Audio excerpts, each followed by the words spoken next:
देवपुर गांव में माया और वीना नाम की दो पड़ोसनें रहती थी। वीना का परिवार फूला फला था। उसके पति की कमाई भी काफी अच्छी थी। वही माया एक विधवा थी। उसके पति को मरे हुए 4 बरस बीत गए थे और वो गांव में छोटा मोटा काम करके अपने और अपने बेटे का पेट पाल रही थी। रवि और रोहन एक साथ खेला करते थे। चल रवि, मैं बाजार जा रहा हूँ। आज मेरी मम्मी मुझे आइसक्रीम खिलाएंगी।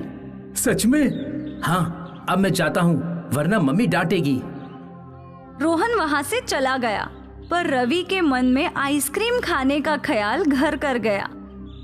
रवि ने कभी आइसक्रीम खाई नहीं थी, बस दूसरे बच्चों को खाते हुए देखी थी। खैर, रवि मायूस होकर अपने घर लौटा। क्या हुआ? तेरा मुंह क्यों लटका हुआ है? माँ, मुझे भी आइसक्रीम खानी है। राहुल की मम्मी उसे आइसक्रीम खिलाने बाजार ले गई है। बेटा, तू तो समझदार है ना?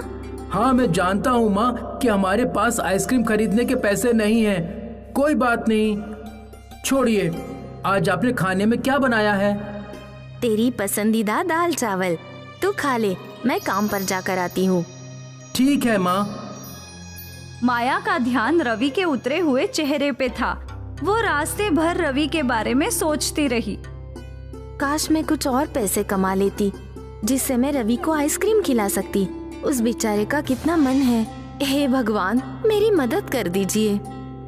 वृक्षदेव ने माया की बात सुन ली और उसके सामने प्रकट हो गए। पुत्री, मैं तुम्हारी विपदा समझ सकता हूँ। तुम अपने बेटे की इच्छा पूरी करना चाहती हो और इसमें मैं तुम्हारी मदद कर सकता हूँ। हे प्रभु, आप सच में मेरी मदद करेंगे? क्या मेरा बेटा सच में आइसक्रीम खाएगा? हाँ, ये लो। वृक्षदेव ने माया को कुछ बीज दे दिए। इन्हें अपने आंगन में बो दो। अगले दिन इसमें से जो पौधे आएंगे उनमें आइसक्रीम टंगी होगी। आइसक्रीम के पौधे? हाँ। माया ने वृक्षदेव का आशीर्वाद लिया। वो जादुई बीज लेकर अपने घर लौटी। घर के बाहर आंगन में एक छोटा सा खेत था। माया ने सारे बीज इसी छोटे से खेत में बो दिए। माँ, ये आप क्या कर रही हो? मैं आइसक्रीम के पौधों के बीज बो रही हूँ। आइसक्रीम के पौधे? हाँ बेटा, वृक्षदेव ने खुद मुझे ये जादुई बीज दिए हैं। इनमें आइसक्रीम उगेगी सच में? हाँ। वाह, फिर तो हम आइसक्रीम खा भी सकते हैं और बेच भी सकते हैं। इस बारे में तो मैंने सोचा ही नहीं। अगर हम ढेर सारी आइसक्रीम उगाकर बेचे तो हमें बहुत सारे पैसे मिलेंगे और मुझे गांव में काम करने की भी जरूरत नहीं। हाँ माँ, हम तो बहुत पैसे वाले हो जाएंगे। बिल्कुल। अब इन बीजों में पानी डाल दो। जी माँ। आज आप काम पर नहीं जा रही? नहीं बेटा, कल हमारे खुद की आइसक्रीम के खेत होंगे, तो मैं भला दूसरों के यहाँ काम करने क्यों जाऊँ? वो भी है। माया ने सोच रखा था कि अगले दिन आइसक्रीम उगेगी। वो उन आइसक्रीम्स को बेचकर बहुत सारे पैसे कमाएगी। इसी विचार से वो अपने काम पर भी नहीं गई। उसके मन में पैसों का लालच आ गया था। रात में उसे नींद भी नहीं आ रही थी। वो सोच में डूबी थी कि आइसक्रीम बेचकर वो कितने पैसे कमाएगी। मुझे एक आइसक्रीम कितने में बेचनी चाहिए? क्या सारी आइसक्रीम अलग अलग होंगी या एक जैसी? ये सारे ख्याल उसके दिमाग में घूम रहे थे। खैर, सुबह हुई और माया दौड़ते हुए घर से बाहर आई और उसने अपने खेत देखे तो वहाँ कुछ भी उगा नहीं था। अरे ये क्या? वृक्षदेव ने तो कहा था कि वो जादुई बीज है, उनसे एक दिन में ही आइसक्रीम का पेड़ उग जाएगा, पर ऐसा कुछ नहीं हुआ। माया मायूस हो गई थी। रवि भी घर के बाहर आया और अब उसका भी मुंह लटक गया। माया ने रवि का हाथ थामा और उसे लेकर निकल गई। वो उसी वृक्ष के पास आई। वृक्षदेव, वृक्षदेव! वृक्षदेव प्रकट हुए। क्या हुआ पुत्री? तुम इतनी क्रोधित क्यों हो? आपने कल मुझे जादुई आइसक्रीम के बीज दिए थे, और कहा था कि एक ही दिन में वो उग जाएंगे, लेकिन उन बीजों में से तो कुछ नहीं होगा। ऐसे कैसे हो सकता है? पुत्री, क्या तुम मुझे बता सकती हो कि तुमने क्या किया? मैंने वो बीज अपने छोटे खेतों में बो दिए और उन्हें पानी भी डाल दिया। फिर भी नहीं उगे? अजीब है। खैर, ये लो नए बीज। इस बार जरूर आइसक्रीम के पौधे उग जाएंगे। माया ने वो नई जादुई बीजें ली और वापस घर की ओर चल पड़ी। एक बार फिर उसने अपने आंगन में वो बीज बो दिए और उन पर पानी डाला और इंतजार करने लगी। अगली सुबह भी वहां कोई पौधा नहीं था। ये देखकर माया क्रोधित हो गई और गुस्से में वृक्ष देवता के पेड़ की ओर चली गई और पहुंचते ही रोने और चिल्लाने लगी। वृक्षदेव, आप मेरी गरीबी का ऐसा मजाक उड़ाएंगे ऐसा सोचा नहीं था। पुत्री, मैंने तुम्हारे साथ कोई मजाक नहीं किया। मैंने तुम्हारी मदद करने के लिए तुम्हें वो जादुई बीज दिए थे, क्योंकि तुम अपने बेटे को आइसक्रीम खिलाना चाहती थी। आपकी दी हुई बीज बोकर मैंने कितने सारे सपने देखे थे कि उन पर आइसक्रीम के पौधे उगेंगे। आइसक्रीम बेचकर मैं पैसे कमाऊंगी और अमीर बन जाऊंगी। मुझे लोगों के घर में काम करने की भी जरूरत नहीं पड़ेगी। यही तुमसे गलती हुई है पुत्री। क्या मतलब?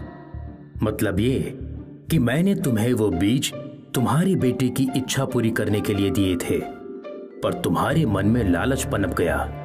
तुम आइसक्रीम बेचकर पैसे कमाने के लिए सोचने लगी। वो जादुई बीज इसीलिए नहीं उगे क्योंकि तुम्हारे विचार बदल गए। अगर तुम उसे अपने बेटे की इच्छा के लिए उगाती तो आज उनमें आइसक्रीम जरूर होती। माया को अपनी गलती समझ आ गई।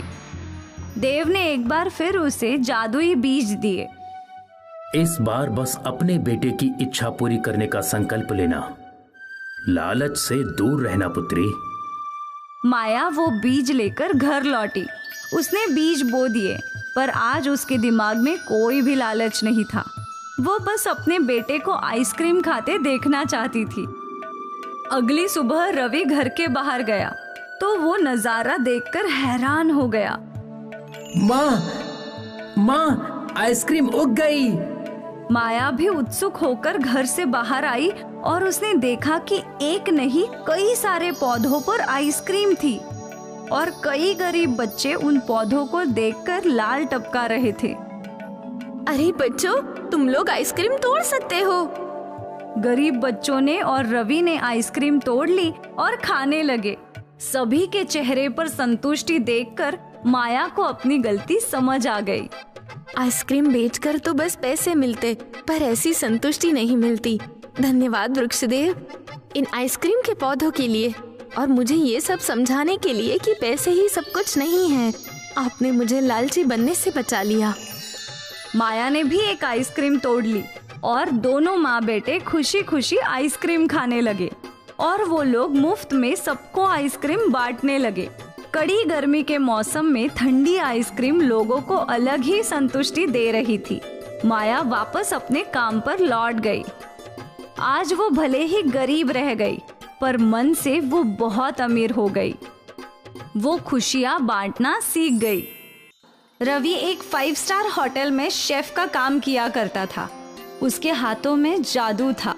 रवि भाई, कस्टमर तुम्हारी पाव भाजी की बहुत तारीफ कर रहे हैं। अरे थैंक यू भाई, कभी कभी हमें भी पाव भाजी खिला दो। हाँ हाँ, आज बिलो होटल बंद होने के बाद। यहाँ खाएंगे तो बॉस लोग चिल्लाएंगे। आप एक काम करो, हम सब के लिए पार्सल पैक कर लाना। उस दिन नवीन ने ड्यूटी खत्म होने के समय पाव भाजी बनाई और पार्सल डिब्बों में भर ली। उसने अपने दोनों वेटर दोस्तों को वो पाव भाजी दे दी और एक डिब्बा अपने घर के लिए भी भर लिया। वो दोनों बहुत खुश थे और रवि भी बहुत खुश था। खुशी खुशी रवि घर पहुंचा। ये लो सुधा, पाव भाजी। अरे वाह, क्या बात है। आज हम गरीबों के नसीब में 5 स्टार होटल वाली पाव भाजी। वाह, ये अच्छा है। मैंने इतनी मेहनत से पाव भाजी बनाई और क्रेडिट 5 स्टार होटल को। इसीलिए तो मुझे अपना खुद का रेस्टोरेंट डालना है। पतिदेव जी, आपका रेस्टोरेंट जल्दी ही खुल जाएगा। उम्मीद है, पर ये सब कैसे होगा? घर की, बच्चों की, सबकी जिम्मेदारी भी तो मुझ पे है। हाँ वो तो है, पर मुझे उम्मीद है कि आपका रेस्टोरेंट जरूर खुलेगा। हाँ, उम्मीद पर दुनिया कायम है। तभी पिंकी और अर्नव ट्यूशन से लौट आए। पापा पापा, आज तुम्हारे पापा तुम दोनों के लिए कुछ स्पेशल लाए हैं। पाव भाजी ना? अरे, तुमने कैसे गेस किया? क्योंकि मेरा बड़ा मन था पाव भाजी खाने का। वाह, देखा, पापा को सब कुछ पता है। सुधा, सबको पाव भाजी परोसो। आज मेरे बच्चे मेरे हाथों की फेमस पाव भाजी खाएंगे। क्या आपकी पाव भाजी सच में फेमस है? है नहीं, पर हो जाएगी। चलो चलो, भूख लगी है, खाना टाइम। सभी ने मिलकर बड़े चाव से रवि की पाव भाजी खाई। आप तो मुझसे भी अच्छा खाना बनाते हैं। Thank you. आपका रेस्टोरेंट जरूर खुलेगा। हाँ जरूर। फिर एक दिन की बात है, रवि होटल में खाना बना रहा था। मैनेजर उसके पास आया। दोस्त, मुझे बताने में बहुत तकलीफ हो रही है, पर तुम्हें काम से निकाल दिया गया है। पर क्यों? होटल का मुनाफा कम हो रहा है, तो मैनेजर एम्प्लॉय भी कम कर रहे हैं, और इसी वजह से हम सिर्फ एक ही शेफ अफोर्ड कर सकते हैं। अब वही फास्ट फूड के साथ सारे फूड आइटम्स बनाएगा, और उसे एक्सपीरियंस भी है। तो बॉस का डिसीजन है कि अब हमारे होटल में एक ही शेफ रहेगा, और इस वजह से तुम्हें जॉब से निकाला जा रहा है। रवि परेशान हो गया। उसने सोचा न था कि उसके साथ ऐसा कुछ होगा। वो घर पहुंचा और उसने सारी बातें सुधा को बताई। आप चिंता मत कीजिए, आपको दूसरे होटल में नौकरी मिल जाएगी। उम्मीद है जल्द ही मिलते हैं। रवि कई होटल्स में जॉब ढूंढने गया, पर हर जगह उसे बस निराशा ही मिल रही थी। लगभग 1 महीना हो गया था। अब वो निराश हो गया था। उस दिन जब वो घर लौटा तो वो रो पड़ा। क्या बात है, आज नहीं तो कल आपको जॉब मिल ही जाएगी। मैंने कितने होटल्स में कोशिश की, पर मंदी के कारण कहीं काम नहीं है। अब मैं क्या करूं? काम नहीं है तो क्या हुआ, आपके हाथों में हुनर है। आप खुद का रेस्टोरेंट डाल सकते हो। पर सुधा, रेस्टोरेंट डालने के लिए पैसे लगते हैं, वो कहां से आएंगे? मेरे गहने हैं ना। सुधा, उनसे बस 2-4 लाख रुपए आएंगे। उतने में हम एक छोटा फास्ट फूड रेस्टोरेंट तो खोल ही सकते हैं। हाँ, आप कोशिश तो कीजिए, मुझे यकीन है आपको कामयाबी जरूर मिलेगी। ठीक है। रवि ने सुधा के सारे गहने गिरवी रख दिए और पैसे ले लिए। इन पैसों से रवि ने बाजार के बीचों बीच एक छोटा सा फास्ट फूड जॉइंट नाम का रेस्टोरेंट खोला। रवि के रेस्टोरेंट में सैंडविचेस, फ्रैंकी, मोमो और रवि की स्पेशल पाव भाजी बिकती थी। दोस्त, एक पाव भाजी दो, मुझे एक चीज सैंडविच। रवि का रेस्टोरेंट अच्छा चल पड़ा था। बाजार के बीचों बीच होने की वजह से वहाँ हमेशा ग्राहकों की भीड़ लगी रहती थी। कुछ ही महीनों में रवि ने अपनी पत्नी के गहने छुड़वा लिए। ये ले सुधा, तेरे गहने। भगवान की कृपा है हम पर, बड़ी जल्दी आपका रेस्टोरेंट सेट हो गया। होता कैसे नहीं, मेरे हाथों में जादू जो है। हाँ हाँ। रवि और सुधा की जिंदगी में अभी खुशी के थोड़े ही लम्हे आए थे कि उन पर नया संकट आ पड़ा। रवि के फास्ट फूड रेस्टोरेंट के सामने ही एक पाव भाजी का ठेला लग गया। पाव भाजी के ठेले में पाव भाजी बस 50 रुपए की थी, और यही देखकर सारे ग्राहक रवि के फास्ट फूड रेस्टोरेंट के बदले ठेले पर पाव भाजी खाने लगे। अब ये क्या नई मुसीबत है? अगर मैं पाव भाजी के दाम 50 रुपए से कम करूं, तो मेरे इस होटल का भाड़ा और मुनाफा कैसे निकलेगा? रवि की दुविधा बढ़ गई। अगले कई दिनों तक रवि सोचता रहा कैसे उस पाव भाजी के ठेले की मुसीबत से निपटे। अगर मैं दाम कम नहीं कर सकता, तो मुझे कुछ नया करना होगा, जिससे सारे ग्राहक मेरे रेस्टोरेंट में ही आए। पर क्या करूं? रवि सोचने लगा कि वो क्या कर सकता है। जब वो घर लौटा तो भी वो सोच ही रहा था। सुधा, मैं क्या नया कर सकता हूँ? मैं समझी नहीं।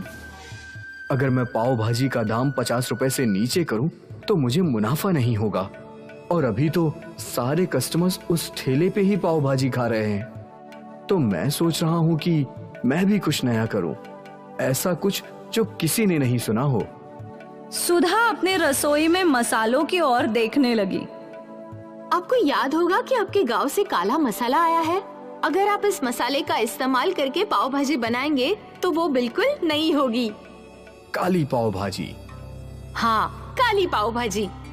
और बस रवि और सुधा को आइडिया मिल गया। अगले दिन रेस्टोरेंट के बाहर बड़ा बोर्ड लग गया, स्पेशल काली पाव भाजी। और रवि ने अपनी स्पेशल काली पाव भाजी बनाना शुरू कर लिया। कई लोगों ने वो बोर्ड पढ़ा। फिर एक यूट्यूबर का ध्यान उस बोर्ड पर गया और वो रेस्टोरेंट के अंदर आया। रवि ने उसे काली पाव भाजी सर्व की। तो दोस्तों देखो, हमारे पीछे है स्पेशल काली पाव भाजी, आइए खाते हैं। उस यूट्यूबर ने पाव भाजी चखी। वाह वाह, लाजवाब। काली पाव भाजी का वीडियो वायरल हो गया और साथ ही रवि का फास्ट फूड जॉइंट भी फेमस हो गया। अब उस छोटी सी दुकान के बाहर लंबी लंबी लाइन लगा करती थी। सुधा और रवि ने कई और लोगों को काम पर रख लिया। काली पाव भाजी इतनी मशहूर हुई कि दूर दूर से लोग काली पाव भाजी खाने आने लगे। देखते ही देखते रवि का छोटा सा फास्ट फूड जॉइंट अब एक बड़ा होटल बन चुका था। आखिर अपने सपना पूरा कर ही दिया। हाँ, लेकिन ये सब तेरी वजह से मुमकिन हुआ है। तेरा आइडिया कमाल कर गया। काली पाव भाजी ने रवि के काले भविष्य को उज्जवल बना दिया, उसकी डूबती हुई नैया को पार लगा दिया और आखिर उसका होटल खोलने का सपना पूरा हो गया। केशव और गंगा की शादी को 6 साल हो चुके थे, लेकिन अब भी उन दोनों की बिल्कुल नहीं बनती थी और इसका कारण था केशव का शराब पीना। केशव रोज शराब के नशे में धुत लड़खड़ाते हुए घर आता था। अरे गंगा, चल खाना लगा। कितनी बार बोला है आपको कि शराब पीकर घर मत आया कीजिए। अरे ये मेरा घर है, तू कौन होती है मुझे घर में ऐसे रोकने वाली? मैं आपकी पत्नी हूँ और ये आपका बेटा सौरभ, और सौरभ को आपसे बहुत डर लगता है। कम से कम इसके लिए तो शराब पीना छोड़ दीजिए। ये मेरा बेटा है, मुझसे थोड़ी ना डरेगा। तू कुछ भी बोलती है अनाप शनाप। सौरभ, अरे सौरभ। सौरभ अपने पिता से डरकर अंदर के कमरे में भाग जाता है। तूने मेरे बेटे को डरपोक बना दिया है। और नशे की हालत में केशव गंगा को पीटता रहा। ये सब रोज का था। केशव रोज शराब पीकर आता और नशे में अपनी पत्नी को मारा करता था। केशव का बेटा सौरभ उससे बहुत डरता था और वो अक्सर किसी कोने में छुप जाया करता था। एक दिन की बात है, गंगा ने ठान लिया था कि आज वो केशव के इस रोज रोज के शराब की समस्या से मुक्ति पाकर ही रहेगी। इसलिए गंगा ने अपने पिता मधुकर राव को घर बुलाया था। पिताजी, अब ये रोज का हो गया है। ये खूब शराब पीकर आते हैं और मुझे मारते पीटते हैं। अब तो सौरभ अपने पिता से डरने लगा है। तू चिंता मत कर, मैं दामाद जी से बात करूंगा। बाप बेटी केशव के घर लौटने का इंतजार करने लगे। कुछ देर बाद केशव आया, पर वो नशे में धुत था। अरे गंगा, अरे ससुर जी, आप कब आए? गंगा, अपने पिता की अच्छे से ख्याल रखो, उन्हें अच्छा अच्छा खिलाओ पिलाओ। मैं खाना पीना खाने नहीं, बल्कि आपसे बात करने आया हूँ दामाद जी। मुझसे बात करने? किस बारे में? आपकी इस रोज रोज की शराब की आदत के बारे में। दामाद जी, आप समझदार हैं, आप जानते ही होंगे कि इस शराब की आदत की वजह से आपका पारिवारिक जीवन खराब होता जा रहा है। आपका तो बेटा भी आपसे डरने लगा है। बस ससुर जी, ये मेरा अपना मामला है, आपको इसमें बोलने की कोई जरूरत नहीं है। मैं अपनी बेटी और नवासे की भलाई के लिए बोल ही सकता हूँ। वो आपकी बेटी थी, अब मेरी पत्नी है। मैं उसे जैसे रखूं उसे रहना पड़ेगा, चाहे मैं उसे मारूं, पीटूं या कुछ भी करूं। नहीं दामाद जी, आप ये गलत बोल रहे हैं। वो मेरी बेटी अब भी है, मैं उसे आपके साथ मार खाने के लिए नहीं छोड़ सकता। तो ले जाओ अपनी बेटी को अपने साथ, मैं भी देखता हूँ कितने दिन पालोगे। चल बेटी, अब इस आदमी से बात करना ही बेकार है। पर सौरभ, मम्मी मैं आपके साथ ही रहूंगा। हाँ, तू भी चला जा अपनी माँ का पल्लू थाम के। चलो गंगा, अब यहाँ रहने का कोई फायदा नहीं है। ठीक है। गंगा और सौरभ मधुकर के साथ चले गए। मधुकर राव गांव में रहते थे। उनका आम का बगीचा था। नाना, इतने सारे आम, ये सब तो मैं खाऊंगा।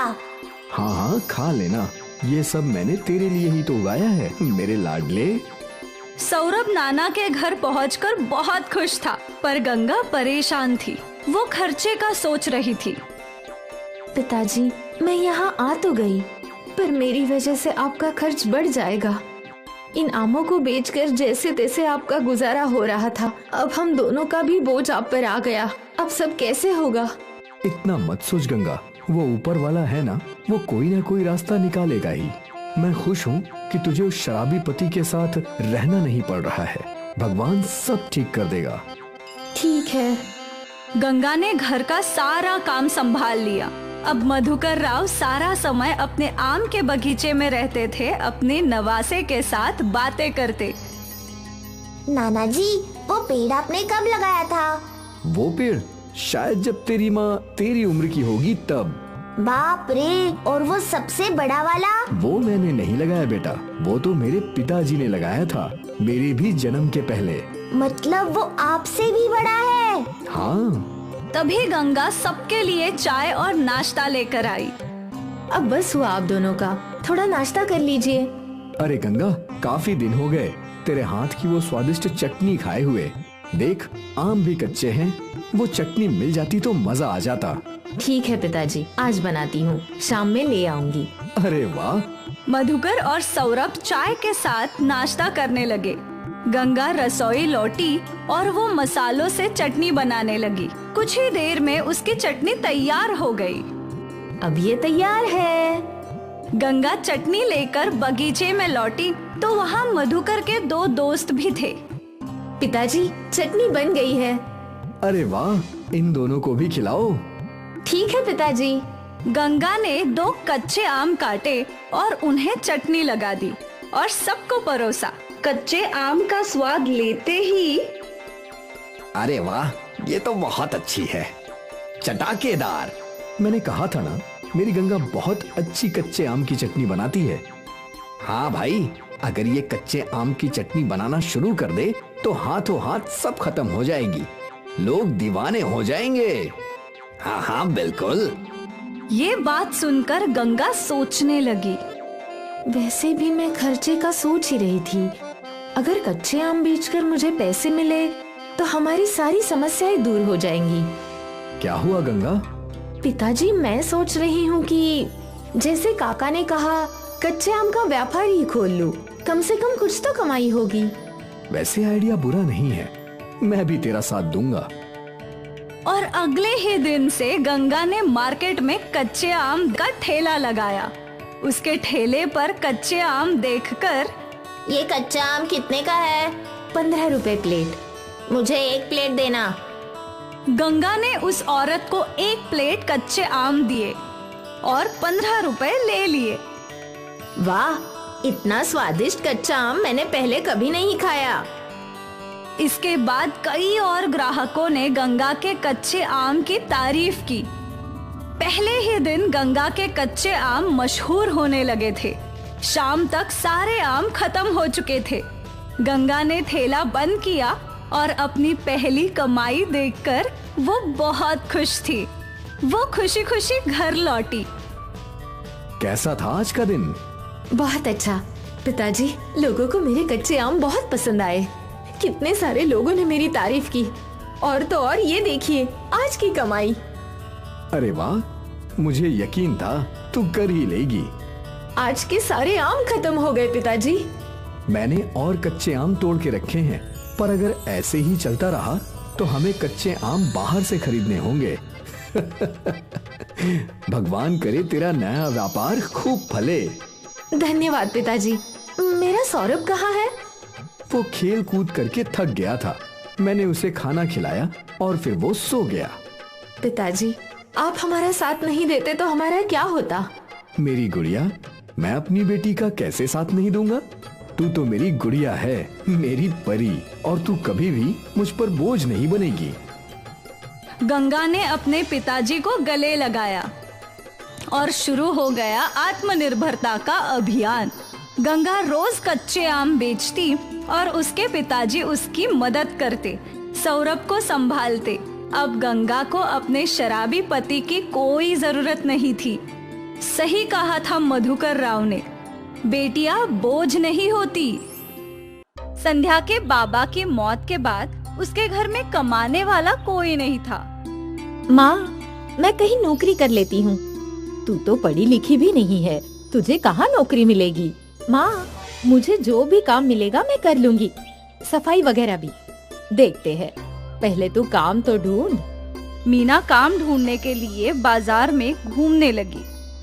दीदी, आपके पास कोई काम है क्या? नहीं है। बाजार में घूमते घूमते संध्या एक ब्यूटी पार्लर आ पहुंची। दीदी, आपके पास कोई काम है क्या? क्या काम कर सकती है तू बेटा? कोई भी छोटा मोटा काम, सफाई वगैरह। अभी तेरी उम्र छोटी है, तू नया काम सीख सकती है। ठीक है, तू कल से मेरे पार्लर में काम पर आ जा। शुरू शुरू में तू सफाई का काम कर ले और धीरे धीरे पार्लर का काम भी सीख लेना। धन्यवाद दीदी, आपका बहुत बहुत शुक्रिया। संध्या को काम मिल गया था, वो बहुत खुश थी। घर आकर उसने ये सारी बातें अपनी माँ को बताई। अच्छा है, तुझे काम मिल गया। अब कम से कम हमें खाने की चिंता तो नहीं रहेगी। हाँ माँ। अगले दिन संध्या पार्लर पहुंची। पहले उसने पार्लर की सफाई की और फिर बैठकर देखने लगी कि शिक्षा कैसे काम कर रही है। संध्या, उस स्टीमर को ऑन कर दे। जी दीदी। शिक्षा संध्या को छोटे मोटे काम देने लगी। कुछ दिनों बाद शिक्षा ने संध्या को काम सिखाना शुरू किया। ये स्ट्रेटनर है, इसे ऐसे पकड़ते हैं और इसका टेम्परेचर लो से मीडियम ही रखना है। हाई पे बाल जल सकते हैं। जी दीदी। संध्या जल्दी जल्दी काम सीख रही थी। एक ही महीने में वो बहुत कुछ सीख गई। बेटा, इनका फेशियल कर दे। हाँ दीदी। संध्या अब काम सीख चुकी थी तो शिक्षा ने उसकी पगार भी बढ़ा दी। ये ले बेटा, इस महीने की पगार। हमेशा से ज्यादा पगार पाकर संध्या बहुत खुश थी। ये लो माँ, इस बार दीदी ने मुझे ज्यादा पगार दी है। अच्छा है बेटा, बहुत अच्छा है। तू इन पैसों से तेरे लिए कुछ कपड़े खरीद ले। जी, मैं अपने लिए और आपके लिए भी कपड़े खरीदूंगी। जैसे जैसे संध्या काम सीखती जा रही थी, शिक्षा उसकी पगार बढ़ा रही थी। संध्या भी इस काम से बहुत खुश थी। 2 साल बीत गए। एक दिन जब संध्या घर लौटी तो उसके घर पर कोई मेहमान आए थे। बेटा, ये तेरे दूर के मामा है। प्रणाम मामा। प्रणाम बेटा। ये तेरे लिए बहुत अच्छा रिश्ता लाए हैं। वैसे भी तेरी शादी की उम्र हो ही गई है। पर माँ, अगर मैं शादी करके चली गई तो आपका क्या होगा? तू मेरी फिक्र मत कर, मैं अपना खुद देख लूंगी। तेरे पापा यहाँ होते तो अब तक तेरी शादी हो चुकी होती। तेरे लिए अच्छा रिश्ता आया है, बस तू इसे ठुकरा मत। संध्या ने सोचा और फिर अपनी माँ का मुंह देखकर हामी भर दी। मुकेश एक फैक्ट्री में काम करता है, 12,000 रुपए पगार है उसकी। संध्या को कोई कमी नहीं होने देगा दीदी। ठीक है, आप रिश्ते की बात बढ़ाइए। कुछ दिनों बाद मीना को देखने मुकेश और उसके कुछ रिश्तेदार आए। बहन जी, मुकेश के माँ बाबा को तो गुजरे सालों हुए हैं। मैं उसकी मौसी हूँ, मैं ही उसका ख्याल रखती हूँ। मुकेश के पास अपना घर है और अच्छी नौकरी भी है। आपको रिश्ता मंजूर है तो मुहूर्त देखते हैं। हमें मंजूर है। सब खुश थे। मुकेश और संध्या की शादी का मुहूर्त निकला था और कुछ महीनों बाद दोनों की शादी हो गई। शुरू में सब कुछ ठीक था। मुकेश संध्या का बहुत ख्याल रखता था। आज आपके लिए क्या बनाऊं? आज तो संडे है, आज मैं खाना बनाऊंगा। आप बनाएंगे? हाँ, मैं सालों से खाना बना रहा हूँ, मुझे सब कुछ आता है। तुम आराम करो। संध्या खुश थी कि उसे इतना अच्छा पति मिला है। उसकी खुशी दुगनी हो गई जब उसे पता चला कि वो गर्भवती है। कुछ महीने बीत गए और एक दिन मुकेश शराब पीकर घर आया। आपने शराब पी है? हाँ, वो आज मेरे दोस्त का बर्थडे था तो उसने थोड़ी सी पिला दी। संध्या को मुकेश का शराब पीना अच्छा नहीं लगा। फिर तो ये रोज का हो गया था। मुकेश हर दिन घर शराब पीकर ही आता था और अब मुकेश और संध्या में अनबन होने लगी थी। आपको इतनी शराब नहीं पीनी चाहिए। मैं अपने पैसों से पीता हूँ, तू कौन होती है मुझे बोलने वाली? मुकेश ने गुस्से में संध्या को तमाचा मार दिया। संध्या गर्भवती थी पर मुकेश उसे रोज मारा करता था। 4 महीने बाद संध्या ने घर छोड़ दिया और अपने मायके चली आई। उसने रोते हुए अपनी माँ को सब कुछ बताया। माँ, अब तुम ही बताओ मैं क्या करूं? तेरी भलाई के लिए तेरी शादी की थी। मुझे कहाँ पता था कि तेरे साथ ये सब होगा बेटी। मुझे माफ कर दे। तू अब उस हैवान के पास मत जाना, यही रह जा। संध्या अपनी माँ के घर ही रुक गई। अगले दिन दोनों माँ बेटी बातें कर रहे थे। माँ, मैं सोच रही हूँ पार्लर का जॉब वापस ज्वाइन करूँ। नहीं बेटा, इस हालत में तू नौकरी पे कैसे जाएगी? मैं ही कोई काम ढूंढ लेती हूँ। तभी संध्या को एक आइडिया सूझा। माँ, अगर मैं घर में ही पार्लर खोल दूँ तो मैं घर में अपना ख्याल भी रख पाऊंगी और आपको भी काम करने की जरूरत नहीं। ये तो तू कर सकती है। उसी शाम मीना और संध्या ने बाजार से पार्लर का सारा सामान खरीद लिया और फिर घर के एक कमरे में पार्लर बना लिया और घर के बाहर पार्लर का बोर्ड लगा दिया। पहले ही दिन उसके पार्लर में कस्टमर्स आने लगे। संध्या और मीना खुश हो गई। संध्या अच्छा काम करती थी, इसलिए कस्टमर्स वापस आया करते थे और धीरे धीरे उसका ब्यूटी पार्लर चल पड़ा। गर्भवती होने के बावजूद वो 10-10 घंटा काम किया करती थी। कुछ महीनों बाद संध्या ने एक बेटी को जन्म दिया और फिर अपनी छोटी सी बेटी को संभालते हुए संध्या पार्लर चलाने लगी। संध्या के जीवन में अभी भी संघर्ष था, पर उसके पास एक रास्ता था जिससे वो अपने और अपने अपनों की जिंदगी बेहतर बना रही थी। 5 साल कड़ी मेहनत करके संध्या ने अपना बड़ा सैलून खोल दिया। अब उसकी बेटी भी स्कूल जाया करती थी और वो अपनी माँ के साथ एक बड़े घर में रहती थी। ये उसके लिए बड़ी सफलता थी, लेकिन अब भी उसका संघर्ष जारी है। एक बार की बात है, एक किसान जिसके पास बहुत जमीन थी, पर उसे अपनी फसलों का उचित दाम नहीं मिल पा रहा था, जिससे वो परेशान हो गया था। पिछली बार मुझे फसल का अच्छा दाम नहीं मिला था, क्या करूं? इस बार क्या बोऊं? किसान अपनी पत्नी के पास जाता है। अरे सुनती हो? बताइए, क्या बात है? फसल बोने का समय आ गया है। इस बार खेतों में क्या बोएं? वही जो हर बार बोते हैं। अरे पर उससे कोई मुनाफा नहीं हो रहा। पिछली बार तो तुमने देख ही लिया ना, पूरा का पूरा घाटे का सौदा रहा। और हम लोग कर भी क्या सकते हैं? मैं सोच रहा हूँ इस बार कुछ अलग बोया जाए। क्या आपका चरस, गांजा, अफीम बोने का विचार है? अरे नहीं, ये सब नहीं। क्या तुम सफेद चंदन के बारे में कुछ जानती हो? सफेद चंदन? अरे हाँ, सुना तो बहुत है उसके बारे में कि उसकी लकड़ी बहुत महंगी है। हाँ, उसकी लकड़ी बेचकर हम बहुत अच्छा मुनाफा कमा सकते हैं। पर उसकी खेती करना इतना आसान नहीं है। हाँ, ये तो है। सफेद चंदन को उगाने में तो बहुत साल लगते हैं, पर उससे मुनाफा भी अच्छा ही होगा। ठीक है, फिर इस बार हम अपने खेतों में सफेद चंदन ही बोएंगे। मैं बाजार से चंदन के पौधे लेकर आता हूँ। किसान बाजार जाता है और बाजार से सफेद चंदन के बहुत सारे पौधे लेकर आता है। किसान और उसकी पत्नी दोनों मिलकर अपने खेतों में इन पौधों को लगाते हैं। लो जी, पौधे तो लगा दिए, अब हमें इनकी देखभाल भी अच्छे से करनी होगी। हाँ, तभी तो अच्छी लकड़ी तैयार होगी। हम हमेशा इनकी सिंचाई करेंगे और समय समय पर इनको खाद भी देंगे। किसान और उसकी पत्नी कुएं से पानी लाकर सफेद चंदन के पौधों में डालने लगे। अब ये दोनों इन पौधों की अच्छी तरह देखभाल करने लगे। पौधे धीरे धीरे बड़े हो रहे हैं। अब इन्हें ज्यादा भोजन की जरूरत है। आप बाजार से खाद ले आइए। ठीक है, तुम भी साथ चलो। इतनी खाद मैं अकेला नहीं ला पाऊंगा। किसान और उसकी पत्नी दोनों बाजार जाते हैं और बाजार से 2 बड़ी बोरियां खाद की लेकर आते हैं।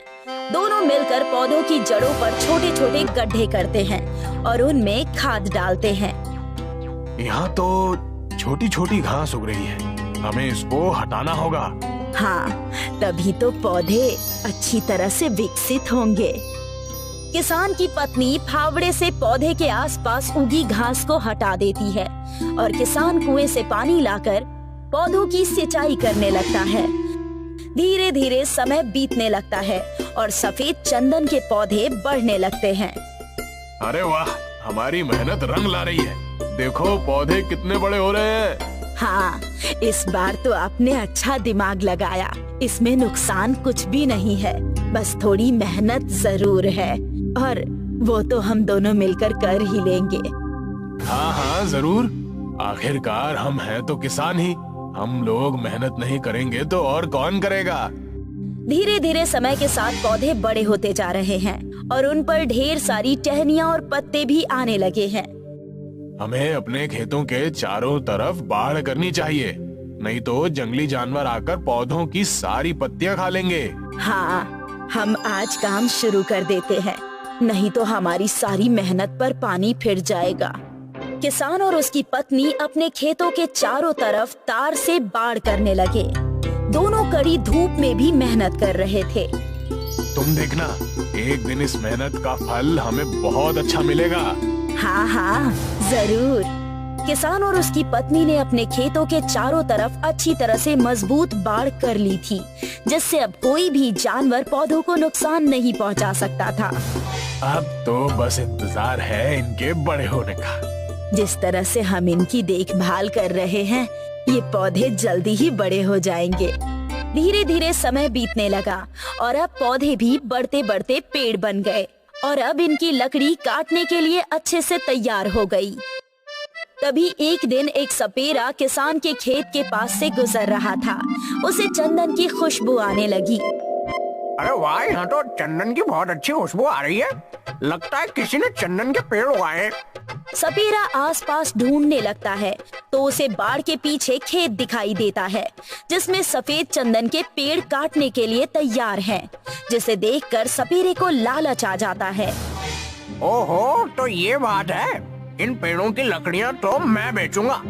सपेरा अपनी टोकरी में से एक सांप निकालता है और उससे चंदन के पेड़ पर छोड़ देता है। सांप को चंदन की खुशबू बहुत पसंद होती है, इसलिए सांप चंदन के पेड़ से लिपट जाता है। अब वो किसान पेड़ काटने आया और सांप को देखकर डर से भाग जाएगा और फिर मैं ये लकड़ियाँ बेचूंगा। तभी सपेरा देखता है कि किसान और उसकी पत्नी खेतों की तरफ आ रहे हैं। सपेरा पेड़ के पीछे छिप जाता है। किसान और उसकी पत्नी खेतों के पास आते हैं और उन्हें पेड़ पर सांप लिपटा हुआ दिखाई देता है। किसान की पत्नी सांप को देखकर चिल्लाने लगती है, सांप सांप, अरे वो देखो, चंदन के पेड़ पर सांप लिपटा हुआ है। सांप को इस तरह पेड़ से लिपटा हुआ देखकर किसान भी घबरा जाता है। अब हम लकड़ी कैसे काटेंगे? ये सांप तो पेड़ को छोड़ेगा ही नहीं। हमारी मेहनत बर्बाद हो जाएगी। हे भगवान, अब हम क्या करेंगे? चलो अभी घर चलते हैं, बाद में देखेंगे। किसान और उसकी पत्नी दुखी मन से घर की तरफ चले जाते हैं। इन्हें वापस लौटता देखकर सपेरा खुश हो जाता है। अरे मेरा आइडिया काम कर गया, दोनों डरपोक भाग गए। अब मैं चंदन की लकड़ियां बेचकर बहुत से पैसे कमाऊंगा। सपेरा आरी लाकर पेड़ काटने के लिए जाता है, पर जैसे ही वो पेड़ काटने लगता है तभी सांप फुफकारने लगता है। अरे मेरे शेर, मुझे डराएगा क्या? मैं तो तेरा मालिक हूँ, अपने मालिक को नहीं पहचान रहा। सपेरा सांप को पेड़ से निकालने की कोशिश करता है, पर सांप ने पेड़ को मजबूती से पकड़ रखा है। सपेरा बहुत ताकत लगाता है, पर वो सांप को पेड़ से नहीं छुड़ा पाता। बहुत कोशिश करने के बाद सपेरे को गुस्सा आता है और वो सांप को आरी से नुकसान पहुंचाने की कोशिश करता है, जिससे सांप सपेरे को डस लेता है और सपेरा वहीं मर जाता है। सपेरे के मरने के बाद एक छेद के अंदर चला जाता है। अगले दिन जब किसान और उसकी पत्नी खेत में आते हैं तो वो देखते हैं कि पेड़ पर सांप नहीं है, जिससे वो दोनों बहुत खुश हो जाते हैं। भगवान ने हमारी सुन ली, सांप पेड़ को छोड़कर कहीं चला गया है। हाँ, अब हम लकड़ियों को काट कर बेच देंगे। किसान और उसकी पत्नी खुशी खुशी चंदन की लकड़ी को काटने लगे और इन्हें बाजार में बेचने के लिए चले गए। सीख: लालच बुरी बला है। लालच का फल हमेशा नुकसानदायक होता है, इसलिए हमें कभी भी लालच नहीं करनी चाहिए और दूसरों की चीजों पर बुरी नजर नहीं डालनी चाहिए। गांधीनगर नाम का एक छोटा सा गांव था। गांव में बड़ा सा बाजार लगता था और बाजार में अक्सर भीड़ लगा करती थी। गर्मियों के मौसम में ये सारी भीड़ बलदेव के पेप्सी की दुकान पर लगी रहती थी। अरे बलदेव काका, मुझे ऑरेंज वाली पेप्सी दे दो। मुझे येलो वाली। और मुझे लाल वाली। बच्चे हो या बड़े, सभी को बलदेव की पेप्सीज बहुत पसंद आती थी और बलदेव पूरी ईमानदारी से पेप्सी बनाया करता था। अच्छा फिल्टर पानी, साफ चीनी और साफ सुथरे तरीके से वो जूस बनाकर उन्हें प्लास्टिक की थैलियों में भरा करता था। बलदेव की 1 रुपए वाली पेप्सी बहुत बिका करती थी। कुछ ही देर में उसका सारा स्टॉक खत्म हो जाया करता था। अरे काका, पेप्सी है क्या? नहीं बेटा, सब खत्म हो गई, अब कल आना। बलदेव की दुकान के सामने पवन की दुकान थी।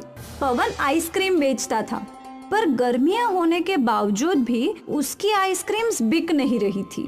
पता नहीं ये बलदेव अपनी पेप्सी में क्या मिलाता है जो सारे गांव वाले सिर्फ इसी की पेप्सी पिया करते हैं। 1 रुपए वाली पेप्सी में भला क्या स्वाद होगा?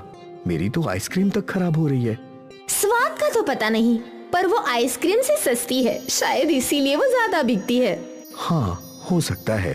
क्यों ना आप भी पेप्सी बेचना शुरू कर दें? अरे पर पेप्सी बनाएगा कौन?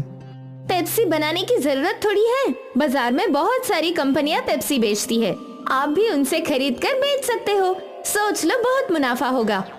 वैसे आइडिया तो अच्छा है, कल ही शहर जाकर ढेर सारी पेप्सी खरीद लाता हूँ। ठीक है। अगली सुबह पवन शहर से ढेर सारी जूस वाली पेप्सीज ले आया और उसने वो सब अपने फ्रिज में रख दी। अच्छा किए, अब एक बाहर बोर्ड लिख दो कि यहाँ पेप्सी मिलेगी। ठीक है। पवन ने एक बोर्ड पर लिखा कि यहाँ पेप्सी मिलेगी और ये बोर्ड अपनी दुकान के बाहर लगा दिया। कुछ देर बाद एक छोटे बच्चे ने वो बोर्ड पढ़ा। यहाँ पेप्सी मिलेगी। काका, कौन कौन से कलर है? सब कलर है, तुम्हें कौन सा चाहिए ये बताओ। मुझे तो एक येलो वाली और एक ऑरेंज वाली चाहिए। पवन ने उस बच्चे को 2 पेप्सी के पैकेट्स थमा दिए। वो बच्चा वही खड़े खड़े पेप्सी पीने लगा। ये तो बढ़िया है, मजा आ गया। ये लो, एक और पेप्सी मेरी तरफ से फ्री। जाकर अपने दोस्तों को भी बताना, मेरी दुकान में पेप्सी मिलती है। हाँ हाँ काका, जरूर बताऊंगा। और पवन का ये फंडा काम कर गया। वो बच्चा दौड़ते हुए गांव में गया और कुछ देर बाद अपने कुछ दोस्तों के साथ लौटा। यही वो दुकान है। मुझे भी 2 ऑरेंज वाली चाहिए और मुझे 3 लाल वाली। पवन ने सबको पेप्सी दे दी और बस तब से कई लोगों ने पवन की दुकान से पेप्सी खरीदी। आज तक गांव वालों ने बस बलदेव की पेप्सी चखी थी, पर आज उन्हें कंपनी का स्वाद भी अच्छा लगने लगा था। अरे वाह, ये काले रंग वाली पेप्सी तो मैं पहली बार पी रहा हूँ। और भी काफी फ्लेवर है, नींबू पानी, काला खट्टा, ऑरेंज, रोज। वाह भाई वाह, अब तो रोज अलग अलग फ्लेवर चख सकते हैं। पवन के पेप्सी बेचने की वजह से बलदेव की दुकान पर ग्राहकों की कमी हो गई थी। मुझे थोड़ा सब्र से काम करना होगा। पवन ने नई नई पेप्सी बनानी शुरू कर दी है, इससे गांव वाले उसकी दुकान पर जा रहे हैं, पर मुझे यकीन है कि वो सब लौटेंगे। बलदेव अपने आप को तसल्ली दे रहा था। अगले कुछ दिनों तक पवन के दुकान पर पेप्सी के लिए भीड़ लगी रही और यहाँ बलदेव का धंधा मंदा था। गांव के सरपंच बलदेव की दुकान पर आए। क्या हुआ बलदेव, आज परेशान लग रहे हो? अब क्या बताऊं काका, पवन शहर से पेप्सी लाकर बेच रहा है। अब तो मेरे ग्राहक कम हो गए हैं। कोई बात नहीं, ये बस कुछ ही दिनों की बात है। कोई भी नई चीज के पीछे गांव वाले दौड़ पड़ते हैं। तू तो जानता है, सब्र रख, सब ठीक हो जाएगा। और मुझे यकीन है तेरी पेप्सी शहर की कंपनी वाली पेप्सी से अच्छी ही होगी। अब एक काम कर, मुझे 50 पेप्सी दे दे। आज शहर से मेरे पोता पोती आ रहे हैं। ठीक है सरपंच जी। बलदेव ने सरपंच जी को 50 पेप्सी दे दिए और वो खुशी खुशी वहाँ से चले गए। बलदेव अब भी दुखी था। सरपंच जी अपने घर पहुँचे और उन्होंने अपने पोते को एक पेप्सी दी। पापा, ये पेप्सी वगैरह अच्छी नहीं होती। इनमें इतनी मिलावट होती है जिससे बच्चे बीमार पड़ जाते हैं। बेटा, ये पेप्सी हमारा बलदेव खुद बनाता है, बिना मिलावट, साफ ढंग से। इसे तो हम कई सालों से पी रहे हैं, अब तक कोई बीमार नहीं हुआ। देखिए, सरपंच ने एक पेप्सी अपनी बेटी को दी और उसने वो चखी। वाह पापा, ये तो बहुत अच्छी है। सरपंच जी के घर आए हुए सारे मेहमानों ने वो पेप्सी पीना शुरू किया। कुछ ही देर में सारी पेप्सी खत्म हो गई। पापा, आपने ये कहाँ से ली? मैं थोड़ी और ले लेती हूँ। बाजार में तुझे बलदेव की दुकान दिखेगी, जिसमें बड़ा फ्रिज होगा, उसी की दुकान से। मैं लेकर आती हूँ। नेहा बाजार पहुँची तो वो बलदेव और पवन की दुकान में उलझ गई। उसे समझ नहीं आ रहा था कि कौन सी दुकान है। शायद जिस दुकान पर भीड़ लगी है, मुझे वहाँ जाना चाहिए। नेहा पवन की दुकान में गई। मुझे 20 पेप्सी देना। जैसे ही पवन ने फ्रिज से पेप्सी के पैकेट निकाले तो नेहा ने मना कर दिया। नहीं नहीं, ये नहीं चाहिए। अरे अभी तो आपने 20 पेप्सी मांगी। हाँ, पर ये केमिकल वाली नहीं चाहिए। वहाँ खड़े एक आदमी ने नेहा से पूछा, बहन, इस पेप्सी में कौन सा केमिकल है? ये पेप्सी शहर की कंपनियों में बनती है। वहाँ इन्हें बनाने में कई सारे केमिकल्स डालते हैं जो हानिकारक है और जिससे बच्चे बीमार पड़ सकते हैं। अगर ऐसी बात है तो तुम यहाँ पेप्सी लेने क्यों आई हो? मैं तो यहाँ वो पेप्सी लेने आई थी जो इसी गांव में बनती है। अच्छा, तो आपको बलदेव भाई की पेप्सी लेनी है? उनकी दुकान सामने है। नेहा वहाँ से चली गई, पर आसपास के लोग शहर की केमिकल वाली पेप्सी की बातें करने लगे। नेहा ने बलदेव की दुकान से पेप्सी खरीद ली और वो घर चली गई। केमिकल वाली पेप्सी की बात गांव में आग की तरह फैली और सारे माता पिताओं ने अपने बच्चों को पवन की दुकान से पेप्सी लेने के लिए मना कर दिया। आज से पवन काका की दुकान से पेप्सी मत लेना। क्यों माँ? क्योंकि उसमें ढेर सारे केमिकल है। तेरी तबीयत खराब हो जाएगी, फिर तुझे सुई लगेगी। ना बाबा ना। लोगों को बलदेव की अच्छाई समझ आ गई और एक बार फिर बलदेव की पेप्सी बिकने लगी। पवन की दुकान से कोई भी पेप्सी खरीद नहीं रहा था और थक हार के पवन ने पेप्सी बेचना ही छोड़ दिया।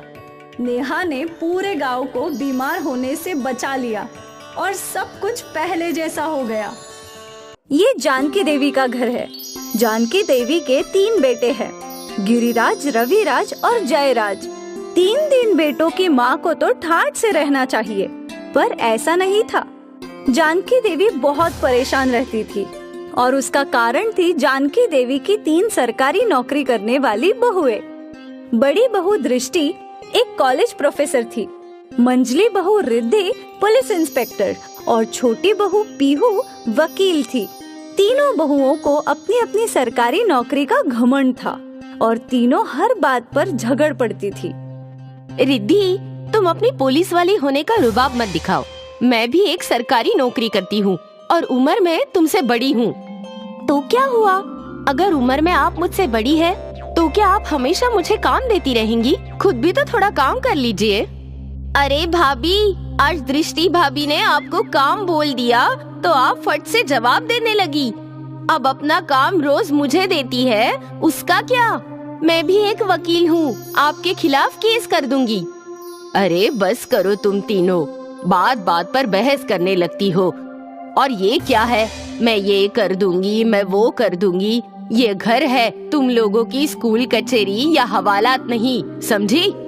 अब जाओ सबकी सब अपने कमरे में। तीनों बहुएं एक दूसरे को गुस्से से देखकर अपने अपने कमरे में चली गई। जानकी देवी भी बाहर सोफे पर परेशान बैठ गई और तीनों बहुएं अपनी अपनी जॉब पर चली गई। कुछ देर बाद गिरिराज, रविराज और जयराज तीनों अपनी माँ के पास पहुँचे। माँ, आप क्यों इतनी परेशान हो रही हो?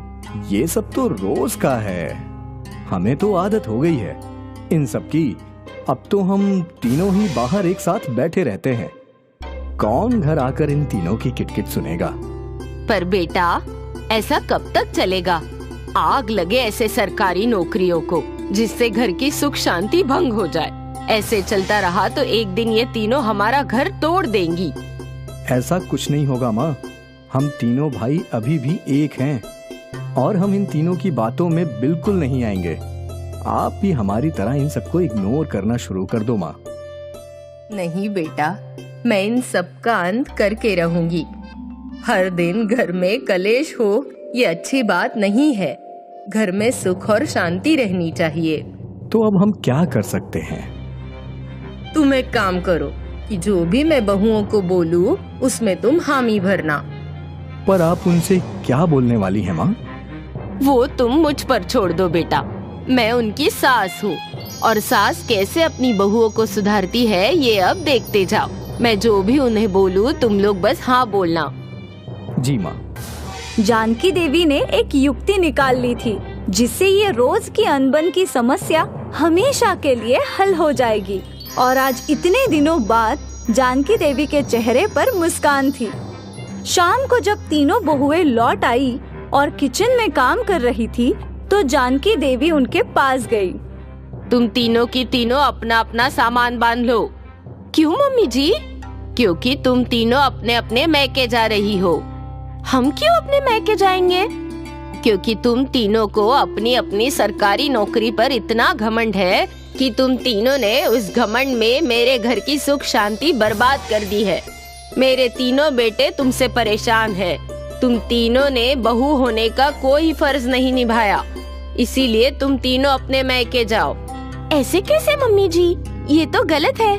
मैं आप पर केस कर दूंगी और आप तो मुझे जानती ही है, मैं सबके सबको अंदर डाल दूंगी।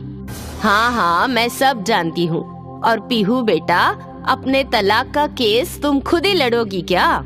रिद्धि, मुझे ये बताओ, ये परिवार के झगड़े का केस किस थाने में लिखवाऊं? देखो, तुम तीनों अच्छे से अपने मैके जाना चाहती हो तो जाओ, वरना मैं तमाशा करके केस करके भी तुम तीनों को निकलवा सकती हूँ। वैसे भी मेरे तीनों बेटे मेरे साथ हैं। ऐसे कैसे हो सकता है? मेरे पति मेरा साथ देंगे। ठीक है, गिरिराज, रविराज, जयराज। जानकी देवी की आवाज लगाते ही तीनों बेटे सामने आ गए। तुम लोग खुद अपनी पत्नियों को बताओ कि तुम लोग मेरे साथ हो। हाँ माँ, जो भी फैसला लेंगी हम उनके साथ हैं। हम तुम तीनों की किटकिट से ऊब गए हैं। माँ का फैसला ही हमारा फैसला है।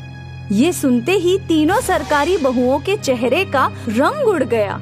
अब उन तीनों को समझ नहीं आ रहा था कि वो लोग क्या करे। बेहतरी इसी में है कि तुम तीनों अपना अपना सामान बांधो और अपने मैके जाओ। अपनी सरकारी नौकरी का घमंड अपने मैके वालों को भी तो दिखाओ। अब जाओ यहाँ से। तीनों बहुएं गर्दन झुकाकर अपने अपने कमरे में चली गई। गिरिराज अपने कमरे में पहुँचा। आप सच में चाहते हैं कि मैं यहाँ से चली जाऊँ? अगर तुम्हारे जाने से परिवार की शांति लौट सकती है तो जाओ। माँ भी कितना सहेगी। तुम तीनों एक साथ रह ही नहीं सकती। तीनों की तीनों घमंडी हो। दृष्टि की आंखों में आंसू आ गए थे। तुम मुझे रोकोगे नहीं? बिल्कुल नहीं। तुम्हारे रोज रोज के टॉर्चर से तो बेहतर है कि तुम चली जाओ। रिद्धि का पूरा घमंड चकनाचूर हो गया था। क्या तुम सच में मुझसे तलाक लोगे? हाँ, अगर जरूरत पड़ी तो।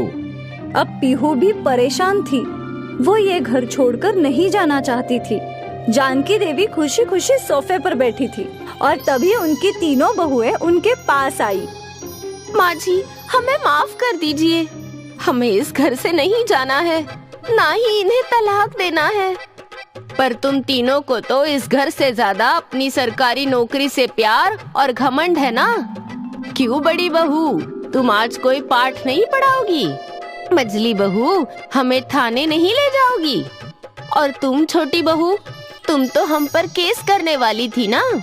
तीनों की आंखों में आंसू आ गए। हमें माफ कर दीजिए। हम फिर कभी अपनी सरकारी नौकरी का घमंड नहीं दिखाएंगे।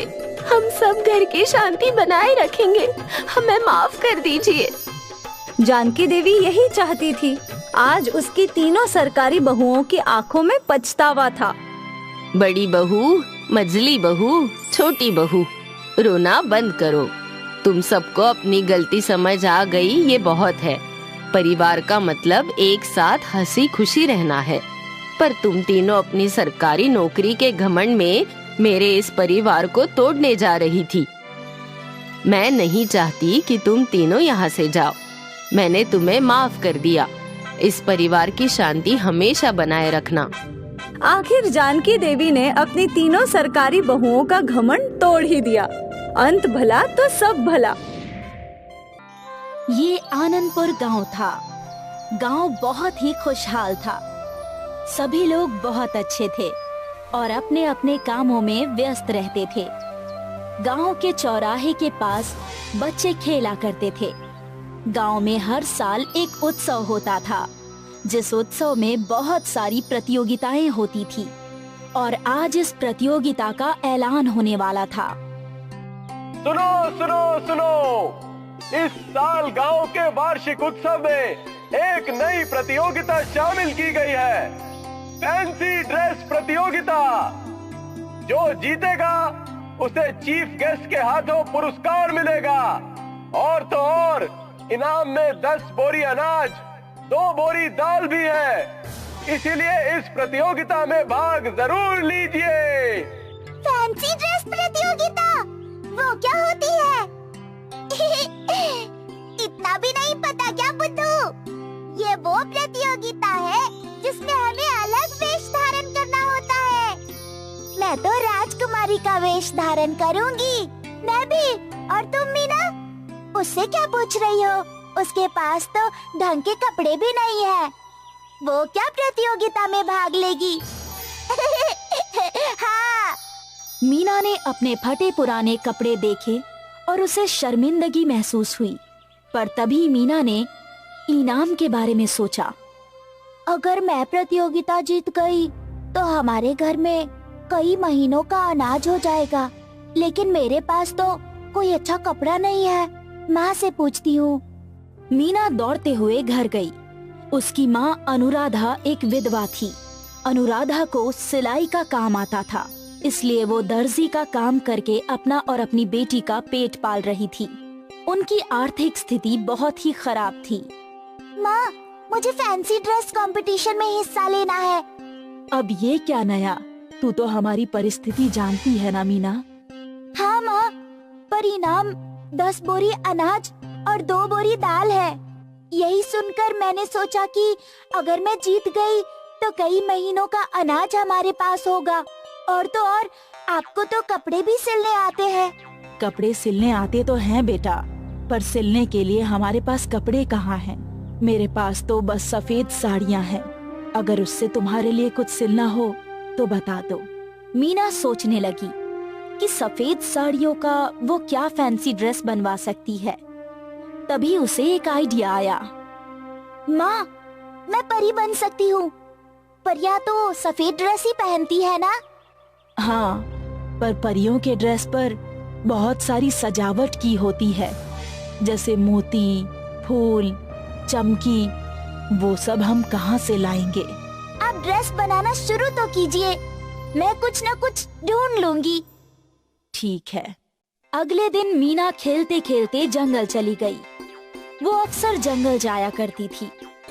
उसे तितलियों का पीछा करना और हिरणों के साथ खेलना बहुत पसंद था। और यूं ही वो जंगल के अलग भाग में चली गई। ये कौन सी जगह है?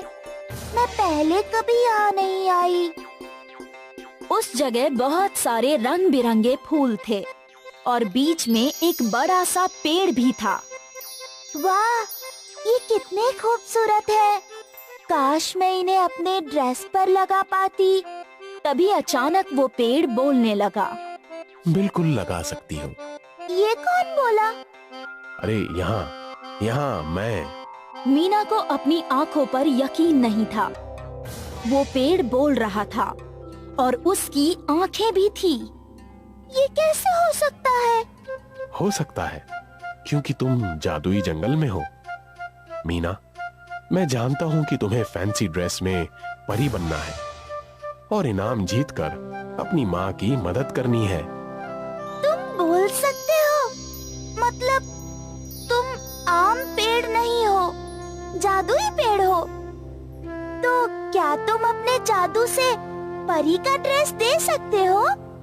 ना ना ना ना ना, मैं कोई परी माँ थोड़ी हूँ जो मैं जादू कर सकूं, पर मैं तुम्हारी मदद कर सकता हूँ। वो कैसे? तुम्हें जो फूल पसंद है वो तोड़ लो और फिर उन्हें अपनी ड्रेस पर सिलवा लेना। पर फूल तो मुरझा जाएंगे ना? अरे ये जादुई फूल है, कभी नहीं मुरझाएंगे। वाह! मीना ने तुरंत रंग बिरंगे फूल तोड़ लिए। शुक्रिया बोलने वाले पेड़। मुझे खुशी है कि मैं तुम्हारी मदद कर सका। All the best. वो सारे फूल लेकर मीना घर गई। देखो मीना, तुम्हारा ड्रेस तैयार है। माँ, मैं सजावट के लिए फूल भी ले आई।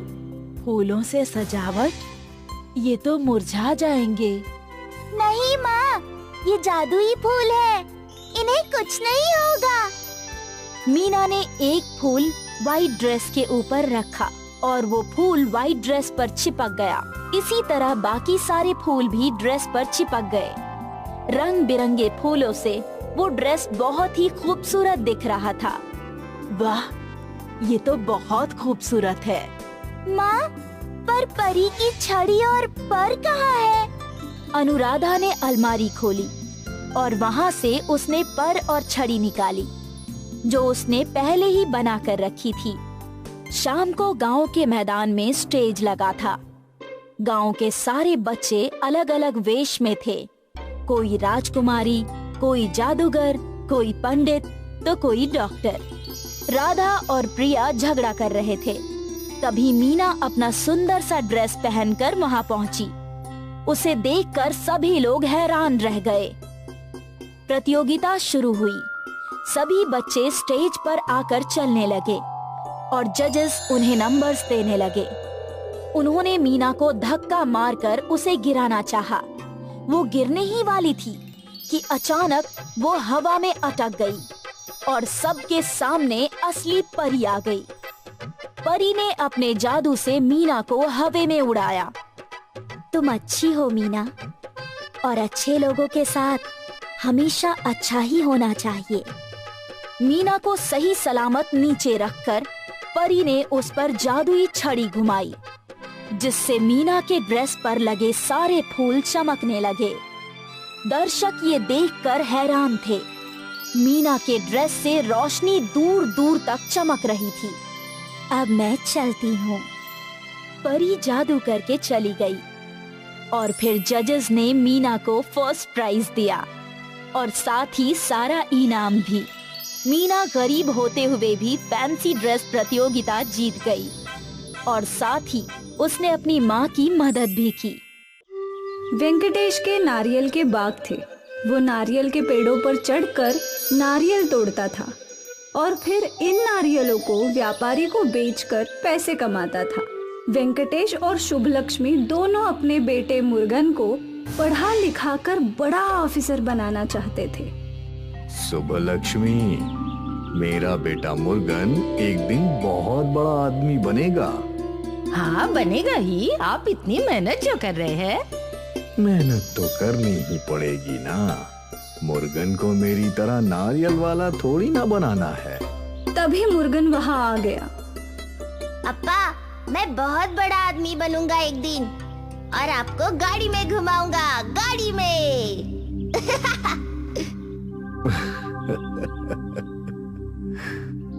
वेंकटेश हर मौसम में नारियल के पेड़ पर चढ़कर नारियल तोड़ता था। वो अपने काम में निपुण था।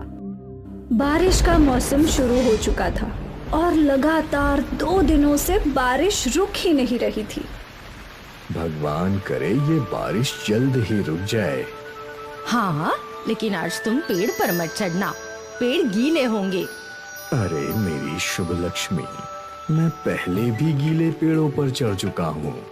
वो तो मैं जानती हूँ, पर सावधानी बरतना बहुत जरूरी है ना। अरे तुम मेरी फिक्र मत करो, मैं बड़ी ही सावधानी से पेड़ पर चढ़ूंगा। ठीक है।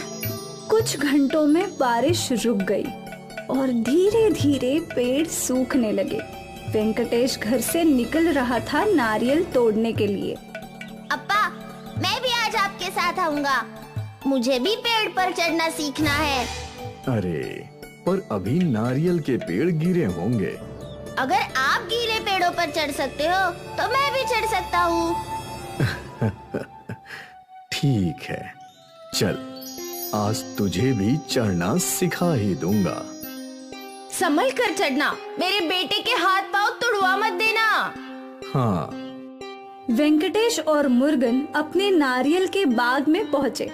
यहाँ वेंकटेश मुर्गन को चढ़ना सिखाने लगा। ये देख मुर्गन, ऐसे बड़े अच्छे से देख देख के कदम रखना, समझा? ठीक है अप्पा। मुर्गन कोशिश करने लगा पर उसका संतुलन बन ही नहीं रहा था। तो कोशिश करते रहो, मैं तब तक नारियल तोड़ता हूँ। ध्यान से कदम रखना, वरना तेरी अम्मा मुझे चिल्लाएगी। जी अप्पा। यहाँ वेंकटेश दूसरे पेड़ों को देखने लगा। बारिश की वजह से पेड़ पर काई जम गई है। मुझे बहुत सावधानी से पेड़ पर चढ़ना होगा। फिर वेंकटेश नारियल के लंबे पेड़ पर चढ़ गया। उसने उस पेड़ के सारे नारियल तोड़ दिए। यहाँ मुर्गन अब भी नारियल के पेड़ पर चढ़ने की कोशिश ही कर रहा था। वेंकटेश एक पेड़ के बाद दूसरे पेड़ पर चढ़ा। यहाँ भी उसने सारे नारियल तोड़ दिए। वो इस पेड़ से नीचे उतर ही रहा था कि मुर्गन की आवाज सुनकर वेंकटेश का संतुलन बिगड़ गया और काई के फिसलन की वजह से वो पेड़ से नीचे गिर गया।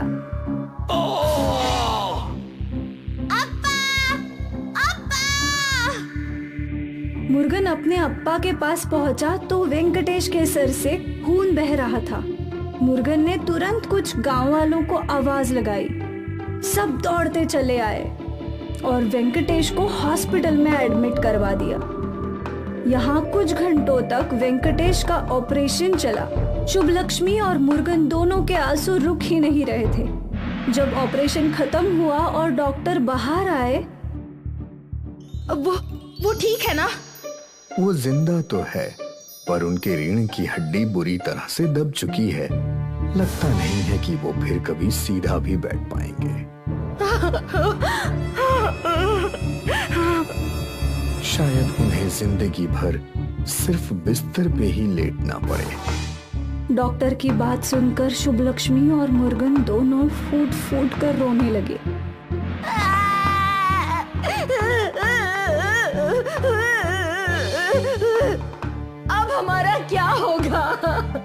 हे भगवान। शुभ लक्ष्मी और मुर्गन वेंकटेश से मिलने अंदर गए। शुभ लक्ष्मी, तू चिंता मत कर, मैं जल्द ही ठीक हो जाऊंगा।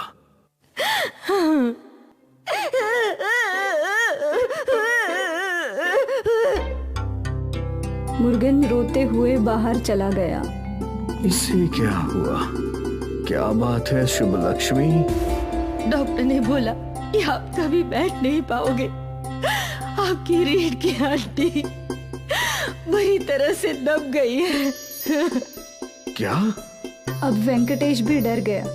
1 महीने बाद वेंकटेश को घर लाया गया। अब घर कैसे चलेगा? मैं उठ ही नहीं सकता हूँ। पेड़ पर चढ़कर नारियल कैसे तोड़ूंगा? आप चिंता मत कीजिए, मैं कुछ ना कुछ कर लूंगी। तुम अकेली कैसे घर चलाओगी? कुछ ना कुछ हो जाएगा, भगवान हमारी मदद करेंगे। और बस तभी दरवाजे पर खटखट हुई। वेंकटेश का दोस्त स्वामी उसे देखने आया था। भाई, आज ही गांव लौटा हूँ। तुम्हारे बारे में सुनकर बहुत बुरा लगा। मैं कोई मदद कर सकता हूँ तो जरूर बताना। अन्ना, क्या आप मेरे लिए कोई काम ढूंढ सकते हैं? काम ढूंढ नहीं सकता, पर बता सकता हूँ। क्या मतलब? अक्का, आपकी नारियल की बर्फी पूरे गांव में फेमस है। आप नारियल की बर्फी बनाकर बेचें तो अच्छे पैसे जरूर कमाएंगी। क्या मेरी नारियल बर्फी लोग खरीदेंगे? बिल्कुल, आप कोशिश तो कर सकती हैं ना? हाँ, कोशिश करने में हर्जी क्या है? शुभ लक्ष्मी को पैसे कमाने का एक रास्ता मिल गया। अगली सुबह शुभ लक्ष्मी ने नारियल को बर्फी बनाई और गांव के बाजार में ठेला लगाकर बैठ गई।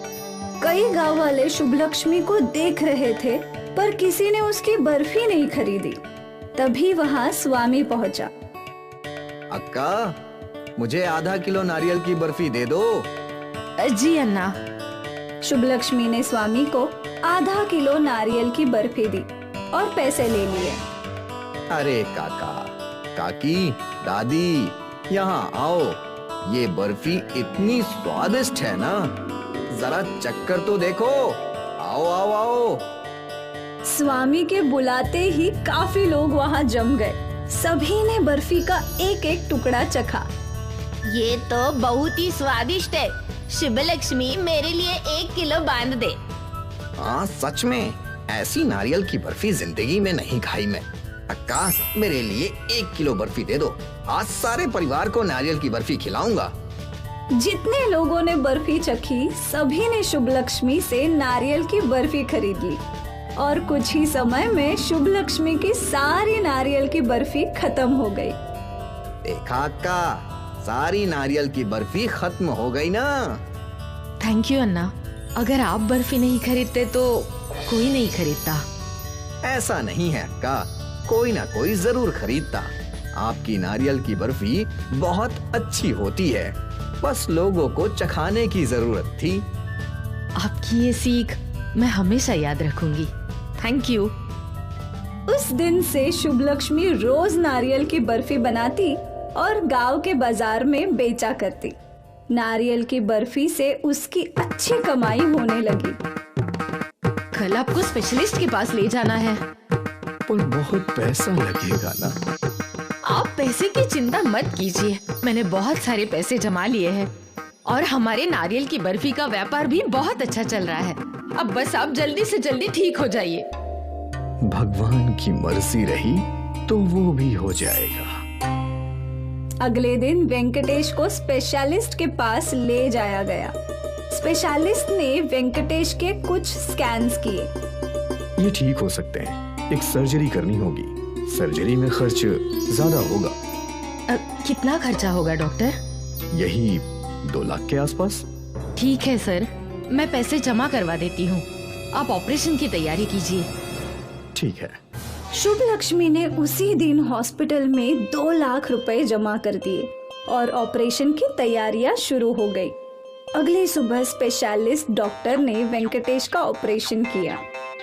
आप चिंता मत कीजिए, कुछ ही दिनों में आपके पति बिल्कुल ठीक हो जाएंगे। Thank you doctor.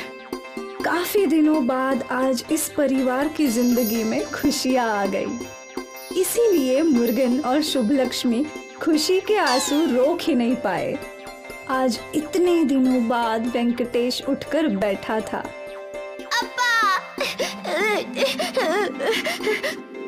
अरे मुर्गन, अब क्यों रो रहा है? अब तो सब कुछ ठीक हो गया है। हाँ, अब सब ठीक हो गया है। भगवान का बहुत बहुत शुक्रिया। कुछ दिनों बाद वेंकटेश चलकर अपने घर गया। शुभलक्ष्मी, अगर तू नहीं होती तो मेरा क्या होता? सब कुछ अच्छा ही होता। अब सब ठीक है ना, तो बीते बातों को सोचना ही नहीं चाहिए। आप आराम कीजिए। मुर्गन, अप्पा का ख्याल रखना। मैं नारियल बर्फी बेच कर आती हूँ। आज भी बेचने जाओगी? इस नारियल बर्फी की वजह से ही सब कुछ ठीक हुआ है। इसने हमारी तब मदद की जब हमारा बुरा वक्त चल रहा था, तो अच्छे वक्त में हम थोड़ी इसका साथ छोड़ सकते हैं। मैं जल्दी लौट आऊंगी। ठीक है। और शुभलक्ष्मी बाजार पहुंच गई नारियल बर्फी बेचने। वहाँ ग्राहक पहले से ही उसका इंतजार कर रहे थे। सुरेश एक खानदानी कुम्हार था। उसके पिता भी मटके बनाया करते थे और वो भी, और अब उसके साथ उसका बेटा योगेश भी मटके ही बनाता था। देखो बाबा, मेरा मटका कितने अलग आकार का है। हाँ, अच्छा है, पर बेटा इसकी गर्दन इतनी पतली है कि इसमें से पानी निकालने के लिए इस मटके को टेढ़ा करना होगा। अब वो तो है, ऐसे मटके ज्यादा ग्राहकों को पसंद नहीं आते, लेकिन अब तुमने बना ही दिया है तो अच्छा है। बाबा, तो क्या सिर्फ वही मटके बिकते हैं जो आम होते हैं? ज्यादातर तो वही बिकते हैं, इसलिए हम हमेशा वैसे ही मटके बनाते हैं। पर मुझे याद है, जब आखिरी बार मैंने ऐसा मटका बनाया था तो वो बहुत महंगे दाम पर बिका था। अच्छा है, इस मटके के भी हमें अच्छे ही दाम मिलेंगे, देख लेना बाबा। हाँ। तभी रुक्मिणी उन दोनों के लिए चाय लेकर आई। योगेश बेटा, मुझे लगता है तुझे शहर जाकर कोई और काम करना चाहिए। इस काम में रखा ही क्या है? तेरे बाबा जिंदगी भर यही करते रहे। देख हमारी हालत, पूरी जिंदगी गरीबी में काटनी पड़ी है। नहीं माँ, मुझे शहर वहर नहीं जाना। और तो और मुझे मिट्टी से चीज बनाना बहुत पसंद है। मैं कहीं नहीं जा रहा। देख बेटा, मेरा काम है तुझे समझाना। तू मेरी बात मान या ना मान, वो तेरी मर्जी। अच्छा, ये सब छोड़ो रुक्मणी, तुमने कहा था कि तुम योगेश की शादी की बात करने वाली हो अपने भाई से। उसका क्या हुआ? भैया तो राजी है हमें अपनी बेटी देने के लिए। तो देर किस बात की? बात आगे बढ़ाओ। वैसे भी मैं चाहता हूँ कि जल्द से जल्द योगेश की शादी हो जाए। ठीक है, तो मैं इस रविवार को सगाई की रस्म रखवाती हूँ। वाह, ये हुई ना बात। अपने शादी की बात सुनकर योगेश भी बहुत खुश था। रविवार के दिन सुरेश का घर फूलों से सजा हुआ था। घर में काफी मेहमान थे और फिर सुरेश ने आभा को अंगूठी पहनाई और उन दोनों की सगाई हो गई। सभी लोग बहुत खुश थे। फिर क्या था, अब से रुक्मिणी रोज योगेश को शहर जाकर काम करने के लिए दबाव डालने लगी। सुन बेटा, अब तेरी शादी होने वाली है, तुझ पर जिम्मेदारी बढ़ने वाली है, तेरी कमाई भी बढ़नी चाहिए। अगर तू यही मटके बनाते रहा तो ऐसे ही गरीब रहेगा। मेरी बात सुन, शहर जाकर कोई अच्छा काम ढूंढ ले। नहीं माँ, मैंने कहा ना मुझे शहर नहीं जाना, मैं यही खुश हूँ। रुक्मिणी का दबाव भी योगेश पर काम नहीं आ रहा था। योगेश को अपने काम से बहुत प्यार था। कुछ ही महीनों में योगेश और आभा की शादी हो गई और रुक्मिणी इस इंतजार में थी आभा के घर आते ही।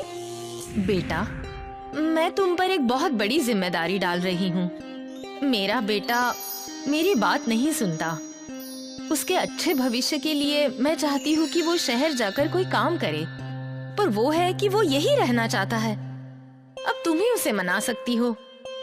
मैं कोशिश करूंगी माँ जी। फिर एक दिन योगेश अकेला मटके बना रहा था। आभा उसके पास आ गई। अरे आओ आओ, ये देखो कितना बढ़िया मटका है। हाँ बहुत अच्छा है।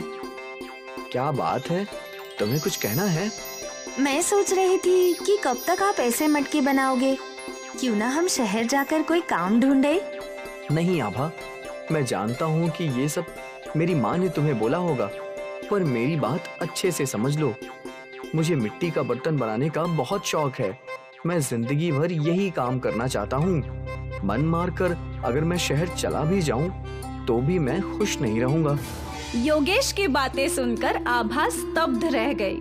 उसके पास बोलने के लिए कुछ था ही नहीं। शाम को रुक्मिणी ने आभा से पूछा, क्या योगेश शहर जाने के लिए राजी हो गया? नहीं, और मुझे भी लगता है कि उन्हें यही रहना चाहिए। अब तू ये क्या बोल रही है? माँ जी, उन्हें मिट्टी के बर्तन बनाना बहुत पसंद है। वो मन मारकर शहर नहीं जाना चाहते, और यही सही भी है। 2 महीने गरीबी में रहेगी ना, तब समझेगी कि मैं क्यों शहर भेजने के पीछे लगी थी। माँ जी, आप बस चाहती है कि आपका बेटा अच्छा कमाए, तो वो जरूर होगा। उस दिन से आभा अपने पति के काम की सराहना करने लगी। ये मटका कितना अच्छा है। अच्छा है, पर बाबा बोलते हैं कि ऐसी लंबी गर्दन वाले मटके ज्यादा नहीं बिकते। बिकते हैं, मैंने ये मेले में देखे थे। शायद 300 रुपए के थे। इतना महंगा? आप भी ऐसे मटके मेलों में क्यों नहीं बेचते? मैं कोशिश कर सकता हूँ। आभा ने योगेश को प्रोत्साहित कर दिया था। योगेश ने अलग अलग आकार के मटके बनाए और उन्हें रंग बिरंगे रंग दिए। वाह, ये सब मेले में जरूर बिकेंगे। उम्मीद तो यही है। उस दिन योगेश सारे मटके लेकर मेले में गया। उसके अलग अलग आकार के मटकों को मेले में काफी डिमांड थी। भैया, मुझे वो लंबी गार्डन वाला मटका चाहिए। मुझे वो रंग बिरंगा।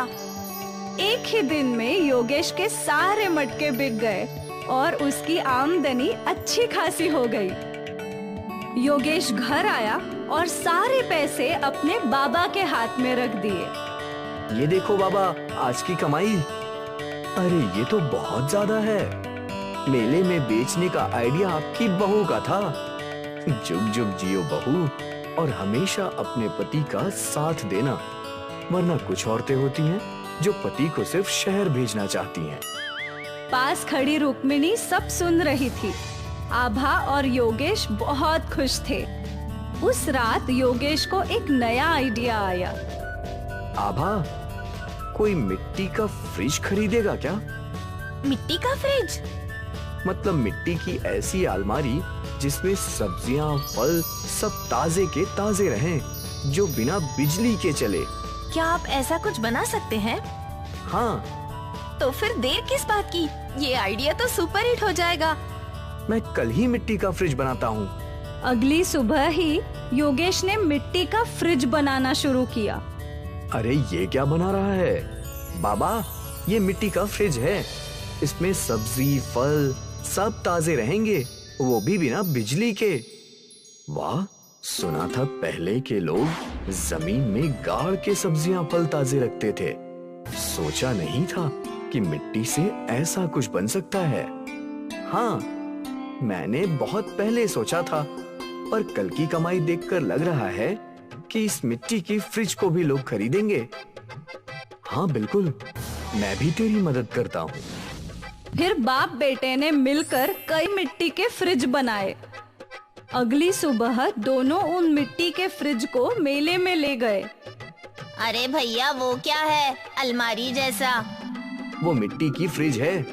इसमें आपकी सब्जियां और फल ताजे बने रहेंगे लंबे समय तक, वो भी बिना बिजली के। सच्ची? हाँ हाँ बिल्कुल। उस औरत ने एक मिट्टी का फ्रिज खरीद लिया।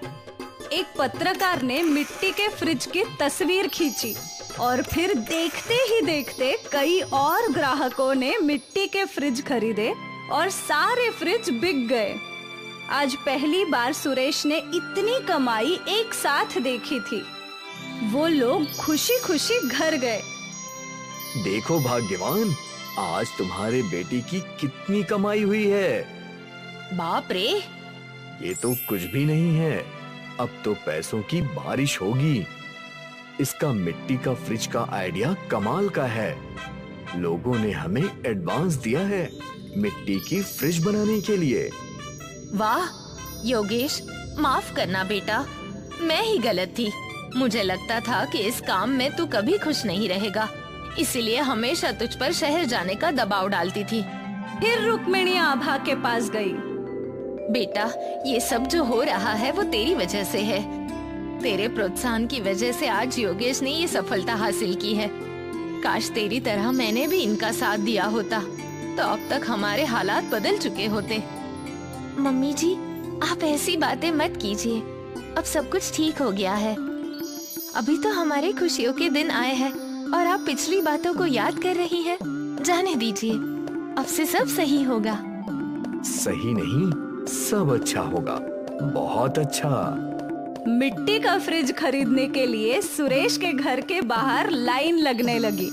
उनकी आमदनी कई गुना बढ़ गई थी। सुरेश ने अपने घर की मरम्मत भी करवा ली थी और अब इस परिवार के पास हर सुख सुविधा थी। और ये सब बस मिट्टी के फ्रिज की आइडिया की वजह से हुआ।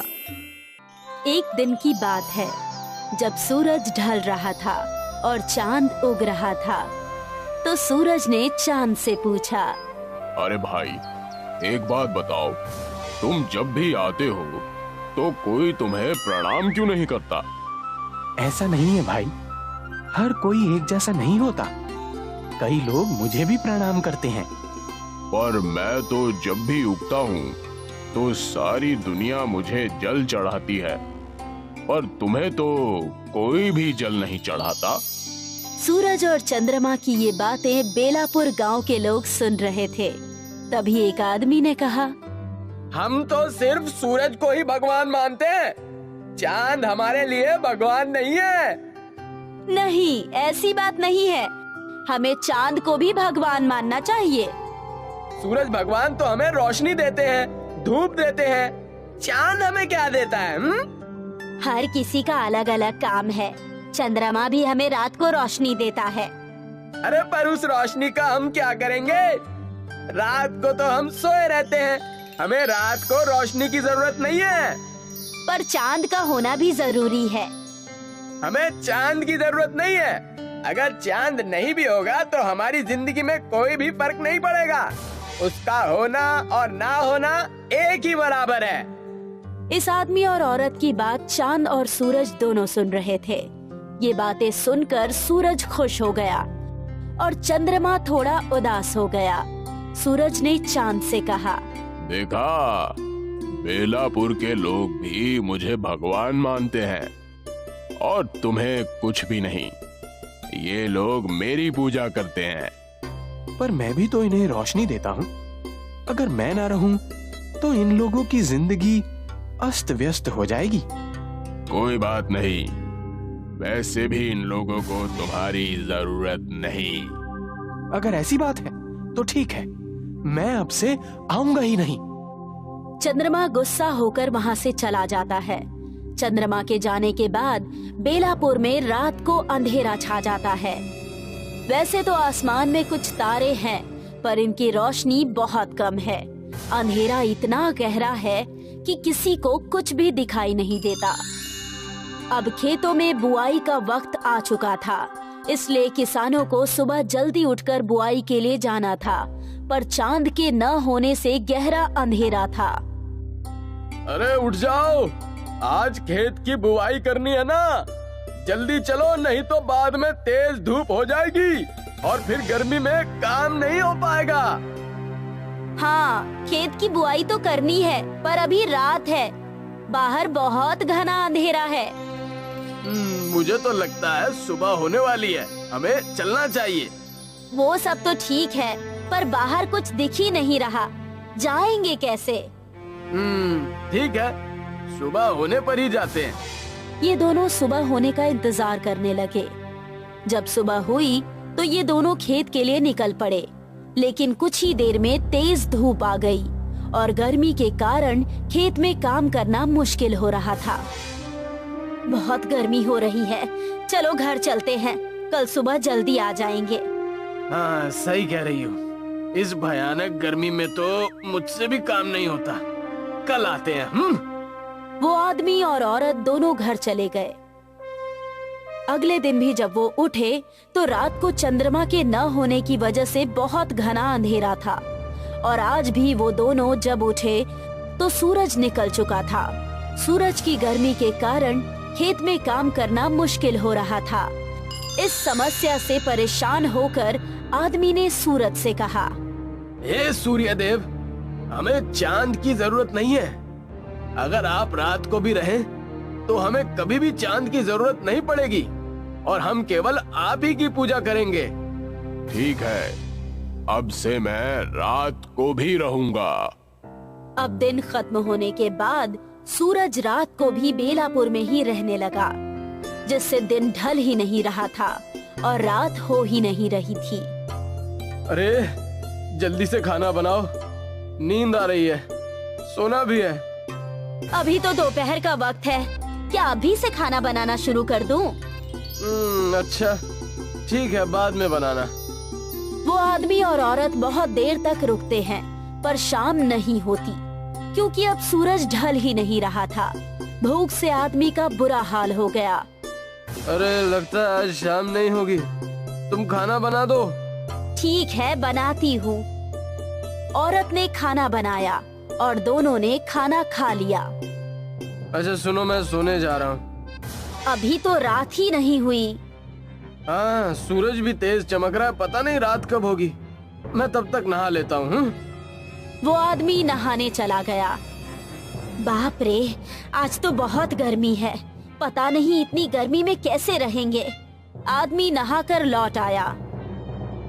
अरे नहाने के बाद भी कितनी गर्मी लग रही है। अब सूरज नहीं ढलेगा, इसलिए ये सब हो रहा है। ये सब सूरज की वजह से ही हो रहा है।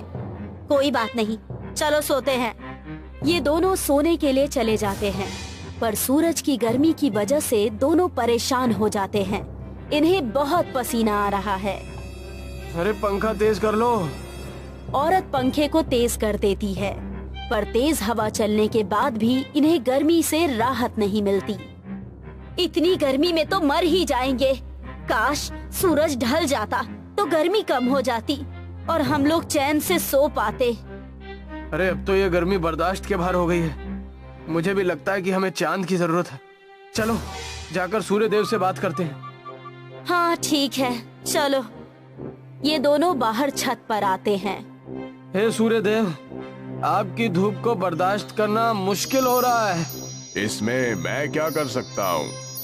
तुम ही ने कहा मुझे रात को रुकने के लिए, इसलिए मैं रुका हूँ। हाँ, हम ही ने कहा था, पर अब हमें चांद की भी जरूरत है, क्योंकि हम इतनी धूप को नहीं सह पाएंगे। आज से आप सिर्फ दिन के समय ही रहिए, रात को चंद्रमा ही ठीक है। ठीक है, जैसी तुम्हारी मर्जी। अब से मैं रात को नहीं आऊंगा। अब औरत और आदमी चंद्रमा को पुकारने लगे। हे चंद्रदेव, मुझसे गलती हो गई, मुझे माफ कर दीजिए, हमें आपकी भी जरूरत है। हे चंद्रदेव, आप वापस आ जाइए। जिस तरह दिन में सूरज की जरूरत है, उसी तरह रात में चांद की भी जरूरत है। इन दोनों के बुलाने पर चंद्रमा वापस आ जाता है। चंद्रमा को देखकर ये दोनों बहुत खुश होते हैं और उन्हें प्रणाम करते हैं। हे चंद्रदेव, जिस तरह हम हमेशा सूरज को जल चढ़ाते हैं और उनका स्वागत करते हैं, उसी तरह आज से हम लोग आपका भी स्वागत करेंगे। ठीक है, अगर तुम्हें मेरी जरूरत है तो मैं तुम्हें रोशनी जरूर दूंगा। मुझे माफ कर दो भाई, मेरी तरह तुम भी इस दुनिया के लिए बहुत जरूरी हो। अगर मैं दिन में उगने वाला सूरज हूँ तो तुम रात में उगने वाले सूरज हो। सूरज ढल गया और अंधेरा होने लगा। तब चांद ने चारों तरफ अपनी खूबसूरत रोशनी बिखेर दी। आदमी और औरत दोनों ने चांद को प्रणाम किया और उनका स्वागत किया और दोनों चैन की नींद सो गए। सीख, इस दुनिया में हर चीज का अपना महत्व है। हमें किसी भी चीज के महत्व को कम नहीं समझना चाहिए। योगी एक फॉरेस्ट ऑफिसर था। उसकी पोस्टिंग तमिलनाडु के नेलागोंडा जंगलों में हुई थी और इन्हीं जंगलों में लाल चंदन के झाड़ भी पाए जाते थे। मेरे यहाँ रहते हुए कोई भी लाल चंदन के पेड़ों की चोरी नहीं कर सकता है। जी सर, पर वो वर्धा राजन हर बार कोई नया रास्ता ढूंढ लेता है लाल चंदन के पेड़ों को चुराने का। अब मैं आ गया हूँ ना, अब वो इस जंगल से एक भी लाल चंदन का पेड़ चुरा नहीं पाएगा। अब से मैं खुद डे एंड नाइट पेट्रोलिंग करूंगा। और वैसे भी चेक पोस्ट पे जिस ऑफिसर की ड्यूटी है, मुकेश, वो भी बहुत ईमानदार है। मुझे उससे बात करनी होगी। ठीक है सर। चलो चेक पोस्ट से चलते हैं। हवालदार फॉरेस्ट ऑफिसर योगी को चेक पोस्ट पार ले आया। Hello sir, good morning. बहुत नाम सुना है सर आपका, आज पहली बार देख रहा हूँ। थैंक यू, मैंने भी तुम्हारी ईमानदारी के किस्से सुने हैं। Thank you sir. हमें गाड़ियों की जांच और बढ़ानी होगी। अब भी लाल चंदन की तस्करी हो रही है। ऐसे ही चलता रहा तो लाल चंदन देखना भी मुश्किल हो जाएगा मुकेश।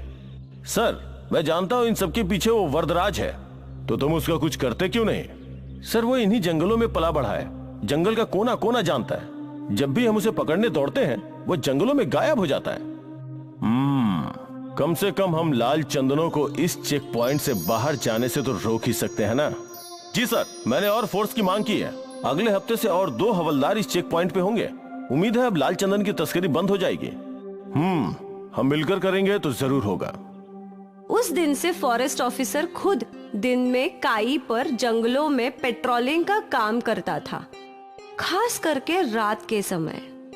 यहाँ जंगल के भीतर डेरा जमाए वरदराजन को योगी के आने की खबर मिल गई। भाई, वो योगी जंगल में दिन रात पेट्रोलिंग कर रहा है। अब हम कैसे लाल चंदन का पेड़ काटेंगे?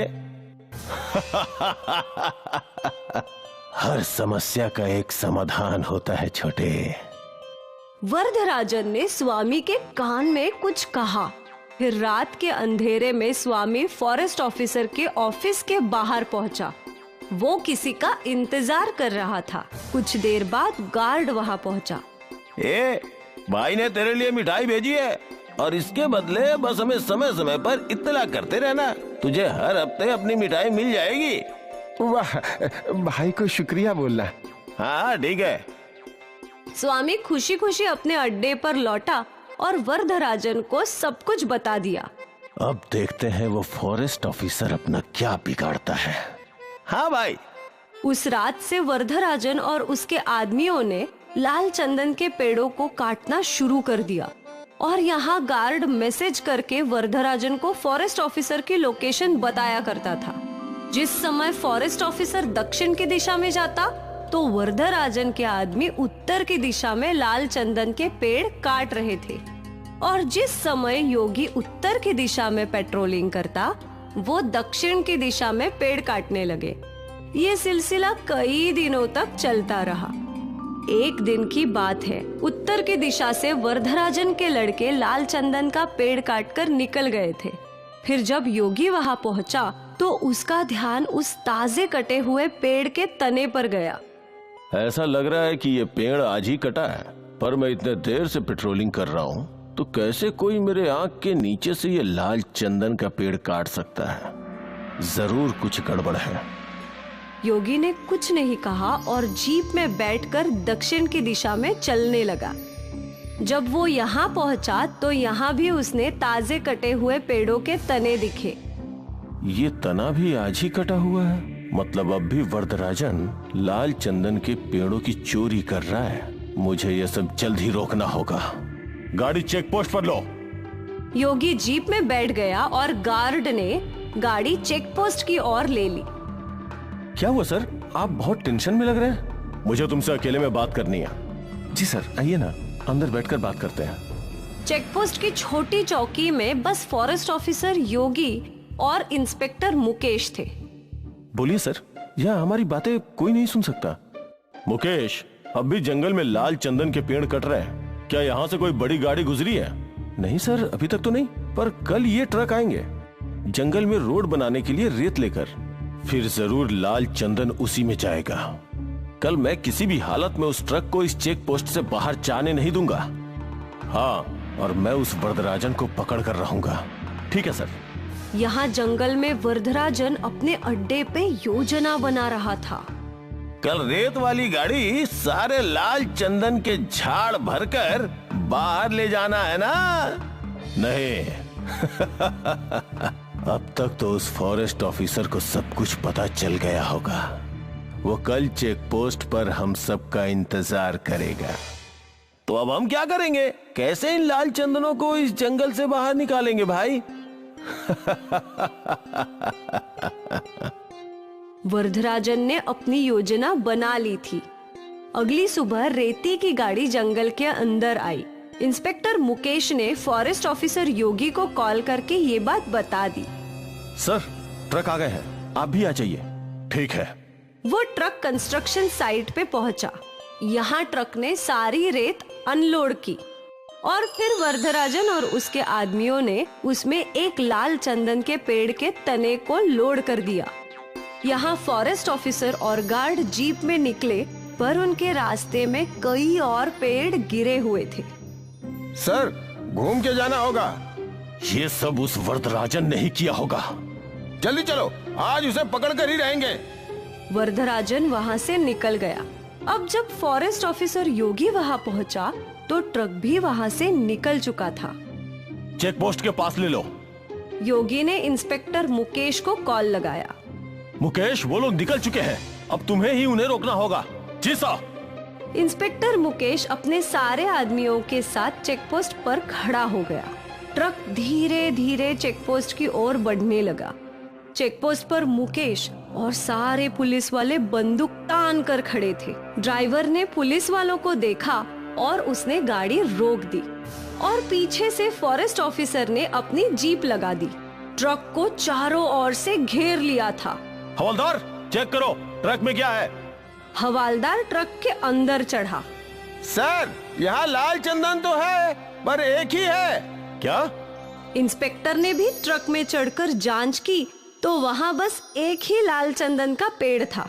सर, आप यहाँ आइए। अब फॉरेस्ट ऑफिसर योगी भी ट्रक में चढ़ गए। वो भी ये सब देखकर हैरान था। उस वरदराजन ने इस बार भी हमारे साथ धोखा किया। और यहाँ वरदराजन अपने सारे लोगों के साथ और लाल चंदन के पेड़ों के साथ नदी के रास्ते से लाल चंदन के पेड़ जंगल से बाहर निकाल रहा था। मुझे कोई रोक नहीं सकता। लाल चंदन सिर्फ मेरा है।